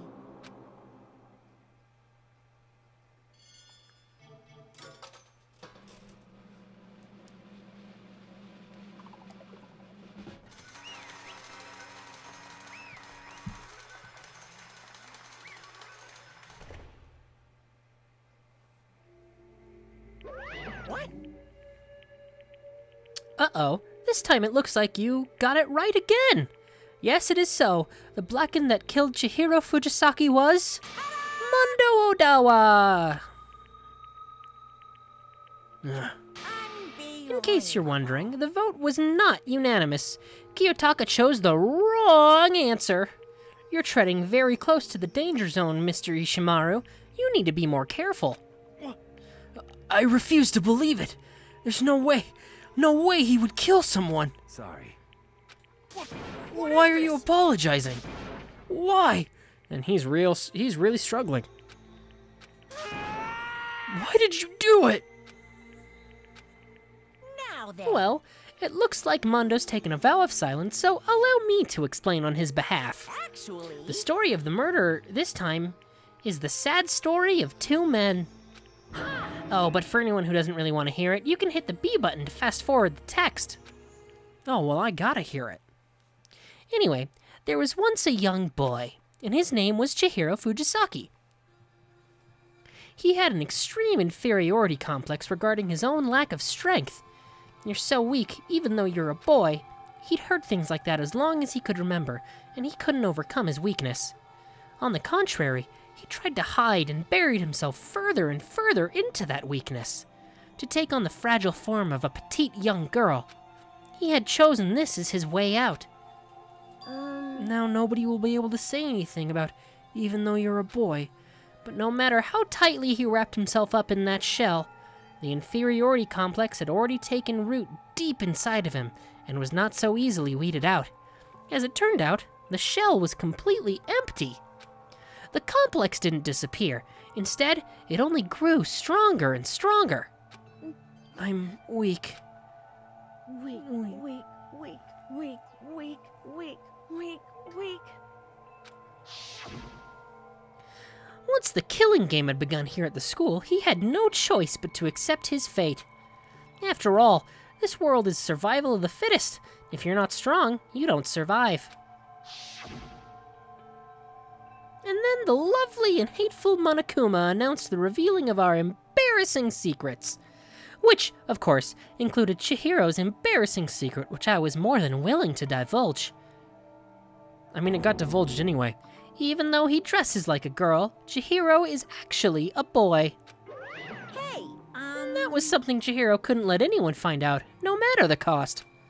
If that was revealed, it would be the end. The hardened shell would crack, the armor would fall away.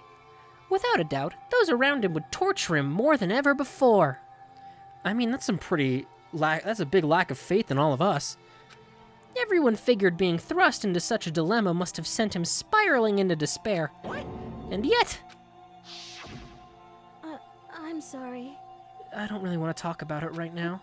but I don't want to leave things the way they are, so maybe I can talk about it later. After I try my best to become strong, then I can tell everyone.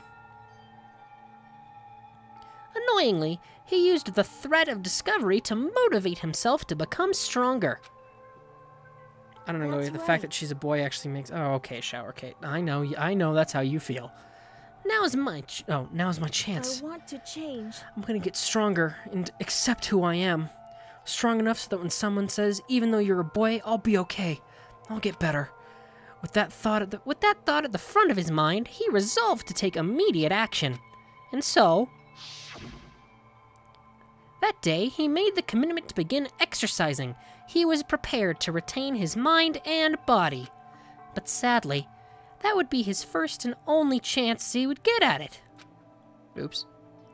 Hey, When he decided to start exercising, he thought it would be good to ask for someone's help. But he wanted to tell that person his secret first, and then ask them to help him from there. And the person he went to... Yeah, that's right. It was me. Yup, it sure was. The biker gang fella had been painfully clear about how important his manly promises were. So Chihiro probably figured that even if he confided in Mondo, his honor would make him keep the secret. Plus, Mr. Macho Mondo was the very symbol of a strong man that Chihiro had always aspired to. Maybe talking to Mondo about it will help give me some courage. So, he went... Isn't that... This is totally supposed to be something Monokuma's saying and not Chihiro. Right? Chihiro is, like, wouldn't suddenly be referring to himself as in the third person like this. Good job, game. That was his aspiration, and he thought that only with Mondo's support would he ever be able to come close to that. Correct. So then, that must be why Mondo did what he did, to keep the promise he'd made to Chihiro. Huh? Did what he did? You mean, that's why Mondo carried Chihiro from the boys' locker room into the girls' locker room? Indeed. Yes, that's exactly what I mean. Wasn't that to cover up what he'd done? Certainly. That could have been a part of it, but I don't think it was the main reason. The real purpose was to keep the promise between men he'd made to Chihiro. But how does moving the body keep his secret? Because if everyone knew he'd been killed in the boys' locker room, then everyone would have been arguing about how she got into the boys' locker room, right? And yet we did that anyway, so good job, murderer. Once that started up, at least a few of us would have immediately begun to suspect his identity. So, he tried to protect Chihiro's secret by putting him in the girls' locker room and stealing his handbook. See? Yeah, you did a great job, Mondo. Then, Mondo did all that to keep the promise he'd made to Chihiro, who he'd also killed? Oh wait, no, that wasn't Kyoko. Whatever. Why would he do that? The more I hear you talk, the more I don't understand. I mean, you guys trusted each other, right? So why did you... It did only hold up that long because all of them except for Kyoko are pussies when it comes to dead bodies. Yeah, they are... I mean, I can understand teenagers not wanting to touch a corpse. Because no matter what, I didn't want anyone to know. I knew it. So that's what triggered it after all. The possibility of having your embarrassing memories and secrets exposed. They better strip all the further victims immediately from now on. What is this? That's impossible. Nothing could have been that bad.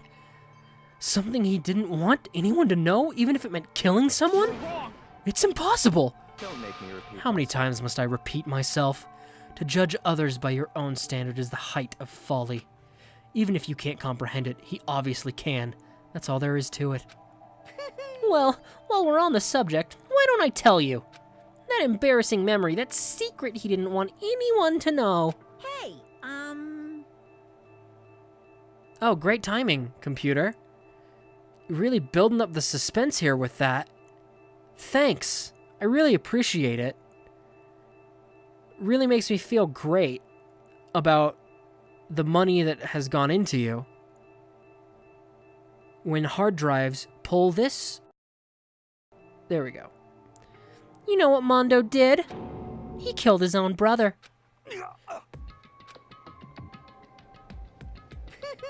Mondo, the ultimate biker gang leader, makes all the hoodlums and riffraff across the country tremble. But the only reason he had the chance to join a gang in the first place was because of a certain someone.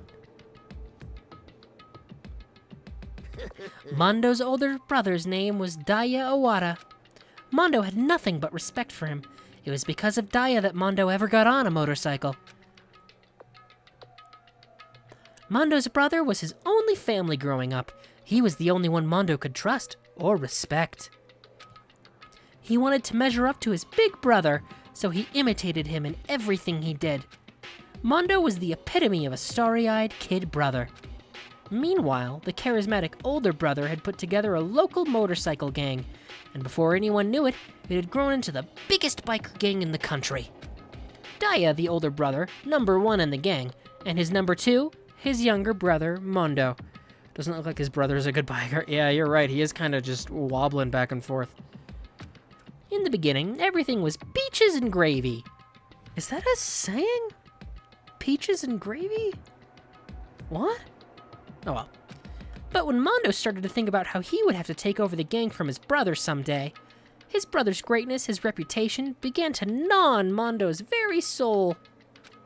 Looks like me when I learned cycling. The kid's gonna take over for Daya, huh? Daya created this gang with his bare hands. Mondo's just along for the ride. Can someone like that really be our leader? All that'll do is make the gang look bad. Almost every day, Mondo heard the gossip and whispers with the other members of the gang, which is why... I just... Oh, I just gotta get stronger. Stronger than Daya. Just one time. No matter what, I gotta win. Don't fuck with me. I don't care what it takes, I just gotta come out on top. And on the night of his amazing brother's retirement ceremony, Mondo challenged him to a street race. But during the race, tragedy struck. The kid brother pushed ahead with reckless abandon, eager for victory, and dashed into oncoming traffic. But suddenly...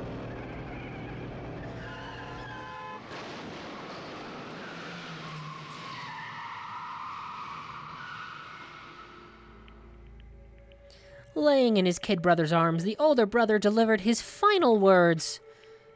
My bad, kid. I fucked up. Sorry. Of course, he knew it was his brother's fault, but Daya never blamed him for what happened.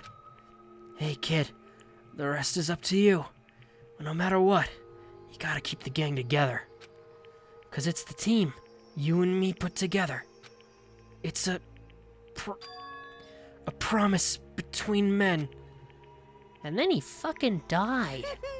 He decided to hide the truth of what happened from everyone else in the gang, in order to keep the gang together and keep the promise to his brother. He could never admit to anyone that it was his own weakness that had caused the accident, and as a result, the team was made even stronger under the banner of the kid who'd bested his big brother. Daya was gonna lose to this kid brother, so he got stupid and got himself killed. That became the explanation for what happened. Mondo's lie became the truth. And he wanted to lead the team so bad, he was willing to tell all kinds of lies about his brother. I just... Strong. Okay, he's just gonna say strong a bunch. And yet... As soon as our killing game began, he realized, no matter how tough he pretended to be, he was just another weakling that could die in an instant. And then the lovely and hateful Monokuma announced that revealing of the embarrassing secrets. At that point, it was clear I would have no problem shedding light on his secret. Mondo killed his older brother. No matter what, I couldn't let the other gang members find out. If that happened, everything would have been ruined. Everything me and my brother had worked to create would have been destroyed. His death, all the guilt I'd been carrying around, it all would have been for nothing. So that's why I... Mondo. After I saw what Monokuma had on me, my head filled up with a kind of fuzzy uneasiness and just started swirling around. I'd never felt anything like it before. I didn't know what to do about it. I wasn't sure what to think or say, but after a while that fuzzy uneasiness turned itself into a rock-hard lump of anxiety weighed down in my stomach. And it was right around then that Chihiro asked me to start working out with him. And right there, he told me a secret. Seriously? Jesus. I'm sorry. Yeah, I'm sorry I lied to you. But why? Why now? Why are you telling me this all of a sudden? Huh? Huh? 'Cause I mean, you've kept that secret all this time, right? If anyone found out, you would... You're right, but... I want to change. Aw. I wrapped myself in lies. I'm weak. I want to destroy that version of me forever. His words were like a knife in my gut. I felt like he was exposing the lie I'd been living myself. I have to change. I don't want to be weak anymore. You're so strong, it can't hurt you, right? Whatever secret Monokuma might tell us. You piece of... So what? You're saying I should just say it? What? You're saying if I really am, I should just be able to tell everyone my secret? Huh? I was jealous. I was jealous of Chihiro's strength. He had the strength to face his own weakness, to try and overcome it. It was the kind of strength I've never had. I was so jealous of him, and that jealousy broke me. What? Are you making fun of me? What? I'm strong? Are you fucking with me right now? No! I'm not making fun of you. You really are strong, Mondo. I felt like I could hear something starting to creak. Something inside my head. What did he want me to do? What was I supposed to do? What was I supposed to just sit back and let my secret get revealed and ruin everything? What's wrong? Why did you have to tell me all that? Are you trying to rub my failure in my face? I just wanted to... No, I just really admire you. I admire your strength. Yeah, that's right. That's right. I am strong. Strong. I'm strong! And then he kills him, because he's fucking insane. Stronger than you? Oh my god. You son of a bitch! Oh, and then he screams his brother's name. What an idiot. I don't remember anything after that. When I woke up again, he was laying at my feet, covered in blood. See how strong I am? I can lift that dumbbell? Yeah, I know, right? I had the dumbbell in my hand, and I was just staring at him, down on the ground. Hey! I killed him. I killed Chihiro.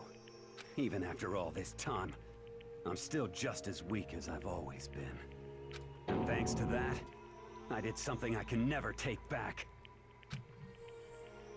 Mondo. He was normally so aggressive, so angry. He hid that weak side away from everyone. That was his secret. A weakness like that lived in a heart like his, and turned him cold-blooded. God damn it!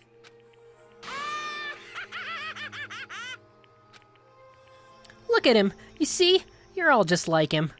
For a secret from the past, for a memory. For that, he killed another living human in cold blood. He couldn't cut free of his regrets from the outside world. He doesn't know what true strength is. Do you see hope anywhere in there? 'Cause I sure don't. You bastard! Just shut up, you son of a bitch!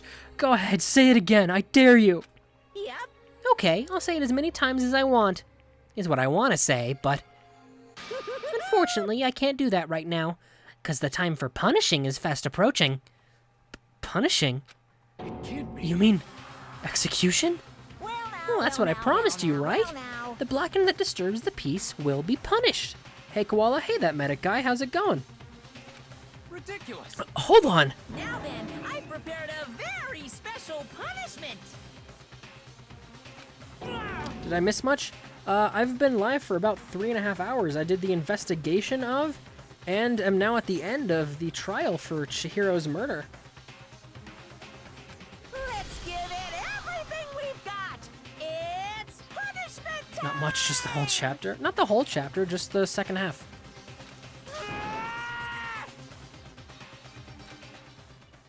Sorry, man. Oh, damn it. Yeah, sorry about that. I couldn't keep the promise we made. From one man to another.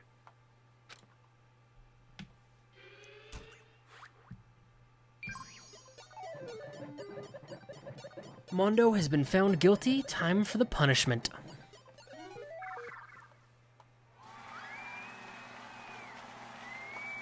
Poor Mondo. See ya, bro. Yeah, I know, right?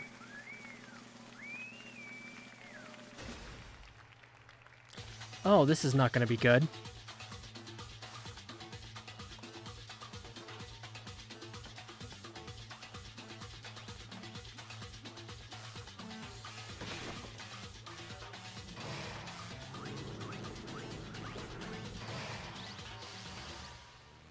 Missed finding out how incredibly cool Baguette is.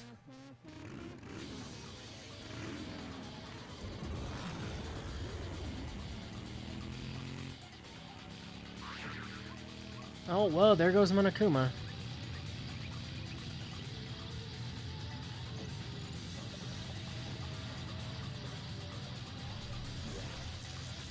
What is happening right now?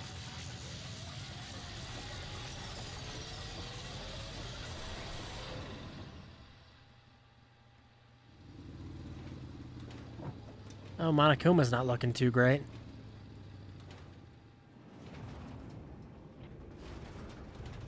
Oh. And neither's Mondo. Although he's kind of just gone now. Oh, this won't be good. Why? Oh.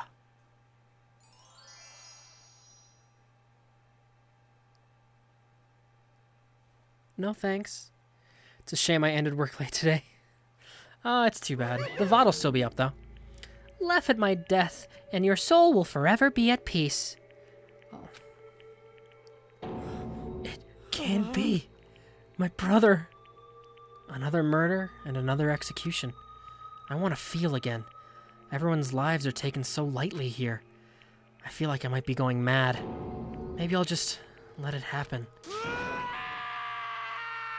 Ooh, he's an angry boy. That was the exact same sound file. As Taka's sad screams invaded our skulls, we were each forced to realize once again. But he, of course, he had to... What a disappointment. This is the end of the game. Byakuya? You're completely insane, you know that? A game? One of our friends is dead, do you realize that? I mean, actually two. I mean, you know, there was the... Chihiro got killed first, too. Naturally. Of course I do. Because this game is life or death. Hey. I don't have anything to say to you. I don't have a response except that... However... I just don't understand why. Why did you go out of your way to disguise Mondo's crime? What? Why? Isn't it obvious? Because it made things more interesting. His voice was calm, emotionless, like the voice of death. It chilled me to the bone. Last night, when the murder took place, I was in the library as usual. Honestly. So you ignored the nighttime rule too? That rule never mattered to me. I don't recall agreeing to it. For the lulz, yeah, that's kind of basically all he said. There is nothing to do. Well, I don't particularly care. Please, continue. You did it for the meme. The night grew late, and I decided to return to my room, which is when I stumbled upon him. I spotted Mundo coming out of the girls' locker room. After he'd gone, I looked inside and saw the corpse. What? You mean you actually witnessed the murder? He was such a fool. He didn't have the slightest idea that I'd seen him. So you're saying you knew who the culprit was from the very beginning? That's right. Indeed. But if that had been the end of it, how boring would that have been? I mean, what a waste of time to have the answer revealed right at the beginning. Which is why I decided to lend a little helping hand. I thought it would liven things up. You did all that to liven things up? I see. So, after hearing about Genocide Jack from Toko, you decided to use that to create a fake murder scene? But damn, man. If we hadn't figured out who'd really done it, you would have been dead too, right? Which is why I decided, god damn you, Baroness, which is why I decided to fuck over Toko. Yeah, kind of a dick move. Well, obviously I would have revealed the truth before it reached that point. Of course. Byakuya turned and looked to me in the eye. I could feel his sharp eyes piercing into me. Good choice, Barometer. Thanks to a certain remarkable someone, it never did, and I was able to perform an interesting experiment. Once I do decide to become blackened, I now know who I'll have to watch out for. What? Correct. So that was your reason. Are you satisfied? Indeed. Yes, we're done listening to your story. Moving on. Hey. There's something I'd like to ask Monokuma. What's this? Oh, I'm up next. You... You like to perform these elaborate executions each time, correct? My question is, why? Do you like them? But, you know, this punishment, this despair, it's not just for you.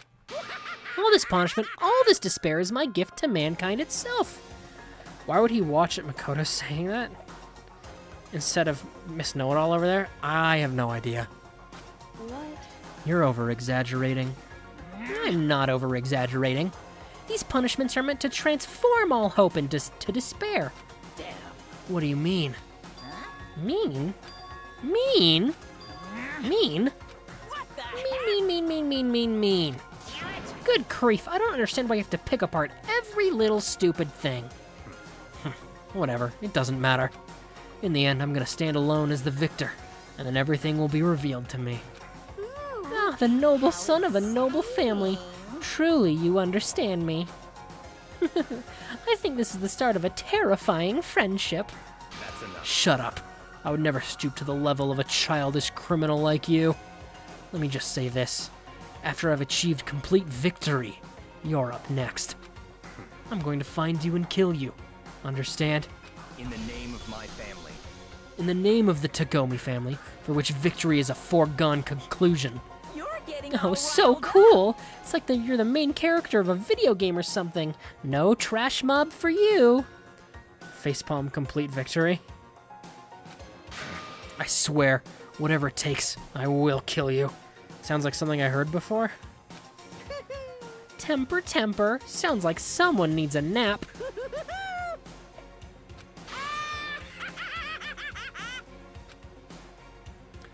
Well, Monokuma's a laughy boy. Monokuma's laughter peeled across the courtroom, and the curtain closed on the case of Chihiro and Mondo. But I knew that wasn't the end. The killing game would still continue, because the mastermind wouldn't let it end. For those of us who were still alive, our worst fear and despair kept on multiplying. It was the kind of despair that felt like a blind puppy in hell had more of a future than us. All of our courage, our effort, our friendship, it felt like it amounted to nothing at all. It was the worst kind of despair. Rip. Well, anyway, like I was saying, this is a pretty good spot. Yeah, a really What'd you think about this case? spot. So I thought with the case trying to make you think Byakuya did it, never really fooled me, but that was kind of because I metagamed it. The Chihiro twist did catch me off guard. I'll admit that one. That one did catch me off guard. I didn't see that coming until like directly at the reveal is when I was like, oh, I got that. But the other stuff, like very early on in the case, I suspected either Mondo or Taka. And I didn't know between the two of them, but they were my two biggest suspects, even when the game was like trying to make you think it was Byakuya. So that was my kind of thing, is that like that didn't really fool me. The Chihiro actually being a boy one definitely did catch me off guard. But yeah. Anyway, isn't it amazing how that girl went and killed someone? I was surprised it took you until Sakura examined his body. Boring? I mean, I don't know why the blue jacket thing would give it away. Anyone could wear any color. I mean, I get that they code, pink and blue, but Once things really get moving, it'll be like a roller coaster. There won't be any stopping it. Fear and despair charge forward at a speed nothing can hope to match.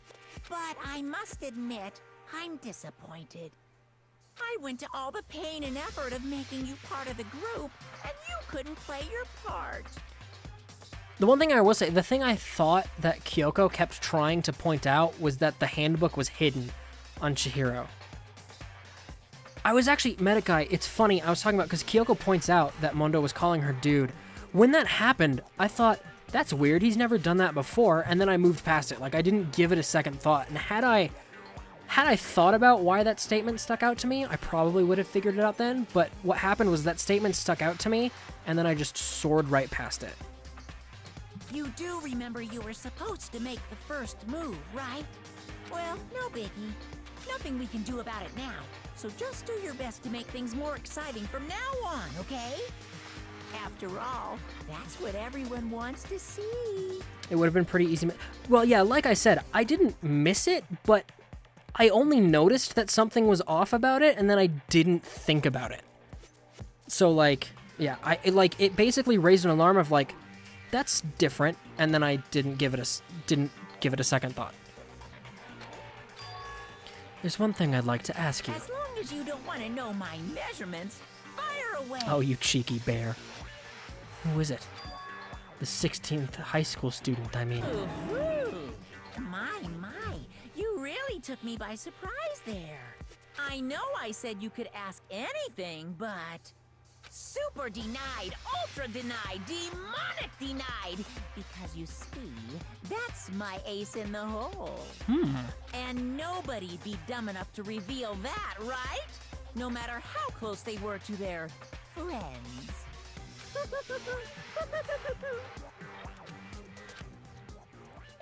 A 16th high schooler.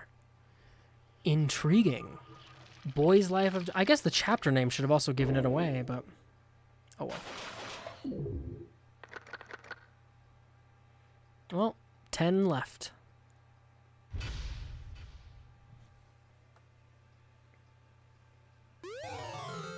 You received the Crazy Diamond present. Do you want to save the data? I'd love to save the data.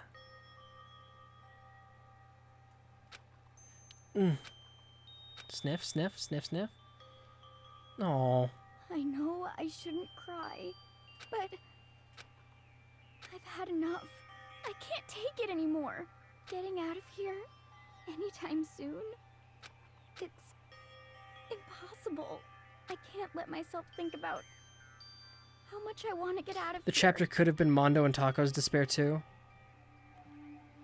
Oh god, you're all terrible. She's sad. She's sad. Stop making those faces. If I keep thinking like that, I might decide to. Whoops, wrong button. Donuts. I need to eat some donuts. That'll cheer me up. Quick, Hina, go to Makoto's room. Wow, that is quite the Bowsette emote, like, string. Glazed donuts, twisty donuts, jelly donuts, cream-filled donuts, donut holes, malasadas. Okay. Oh, God of donuts, I'm praying for a wonderful encounter. I'm sorry. Please forgive me for breaking the nighttime rule. But right now, for me, donuts are absolutely necessary. I bet his bed is wet, too. Oh, God. Why would you get dressed, Hina? Because she's going out.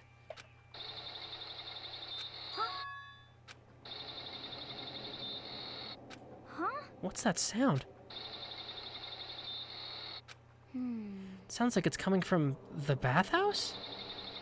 But... I'm super scared, but... Is someone there? What am I looking at? Oh. A next generation legend stand tall galactic hero. Well, I guess Hifumi's gonna be important in this chapter. The morning after the conclusion of our second-class trial. Everyone met up in the dining hall just like always, and I expected it to start like any other day. That's what I expected, but... today's count kinda sucks, huh? Toko and Byakuya still refused to show up. I haven't seen Miss Asahina anywhere. She said her stomach was hurting, so she's taking it easy in her room for today. Oh. That is rather unusual for her. I like this chapter's case quite a bit. Cool. Normally, she's so full of energy, which is exactly what makes me worry. So then... So it's just the 7 of us, then? Looks that way. How about that? It's times like this where the committee chairman needs to get things done with a bang. Impossible. Or not. Taka hasn't said a word since everything that happened yesterday. One look at his face showed he hadn't slept a wink last night. Must be because of Mondo. The two of them became so close. Then he finds out Mondo killed Chihiro. And then having to watch Mondo get punished. And nothing he could do about it. I can't even imagine what it must have done to him. Well... So, I mean, what's gonna happen now? We haven't found any way out, and we have no idea if help's ever gonna come. Ugh, now I'm all depressed just thinking about it. We simply have to make the best of things. Do our best to get along and live here together in peace. Forget about the outside world and accept this new life. That's the only hope we have now. What? To live here forever? Well... well, here we have every convenience. We have food, clothes, our every need is seen to. Why are you dissatisfied? In fact, let me ask you this. What is it about the outside world that you long for? Is that okay? Competition, discrimination, victimization, and violence? As society grows, so does its perversion. In which case, our current situation not demon angel pretty pudgy princess? Huh? Oh god. Here we go. Meggie, the drill shop owner, the bunny-eared Amazon, cat girl dog boy. Oh, that's quite the character name. Robo Justice, the Galactic King, and what I mean is there's no 2D here. Well, you're all 2D. To be done. The mastermind puts such base desire to their advantage, bending you to their will. You know? Okay, well, anyway, since Taka's like catatonic, as the oldest one here, I'm officially stepping up to take the lead. So, we're all gonna work together and spend the rest of the day searching the school. Searching? I'm right. Well, I mean, since the class trial is over and all. Catgirl, dog boy, furry love. Perhaps. There should be new places for us to investigate. Yeah, that's the ticket. Maybe we'll find some kind of clue this time. Well then. Then once we're done eating, let's split up and begin looking around. Do you have any problem with that, Celeste? There may well be a discovery waiting for us which may further enrich our life here.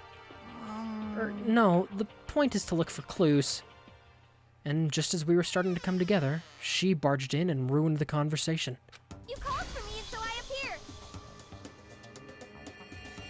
When did we call for you? What's the story behind that emote? Nobody called for you. What the? How come it's Genocide Jill and not Toko? Yes! God, this place is just amazing. Finally a place I can just be my murderous self. Which is why I've decided to stop holding back and spread my wings. No more hiding in a cave for me. Plus, I have another battle to fight. The whole killer with a split personality thing is so overdone. I gotta destroy that stereotype. I'll fight all day and all night to murder those totally slanderous cliches. But you are a killer with a split personality. If she weren't here, my chances of survival would go up at least 10%. Now, come on, you gotta back me up here. Even the biggest stars need little people to hold them up. Oh, there's her sharp teeth again. Well, whatever else we do today, first we should eat. We can't do anything on an empty stomach. You're right. Let's hurry up and eat so we can start our investigation. It's the same soundbite. So we were forced to eat breakfast with a murderer. And after our much-needed but very annoying meal, we set to work looking around the school.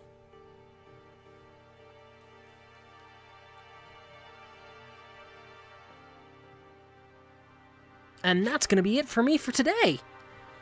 So your survival chance is 100% just to piss off the players.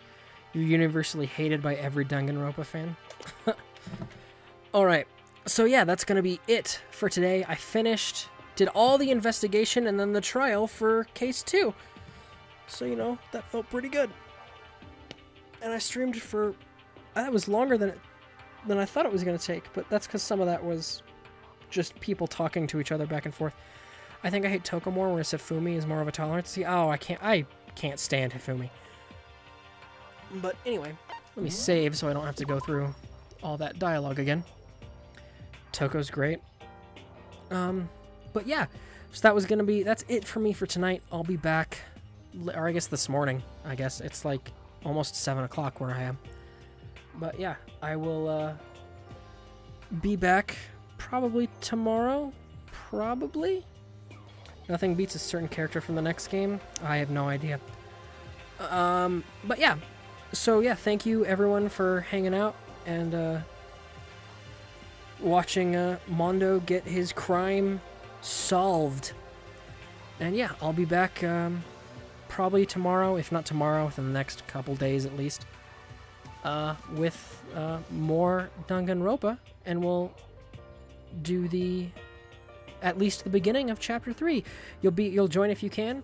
Yeah. I mean, always, you know, if you're like working or busy or something, don't, you know, it's not a big deal if you can't make it. So like, and the VODs will always be there, and I save my VODs, and they'll go on YouTube eventually, but I'm way behind on YouTube uploads, so they'll go on YouTube eventually. But the VODs will be on Twitch, and I highlight the VODs so that they won't disappear. So yeah.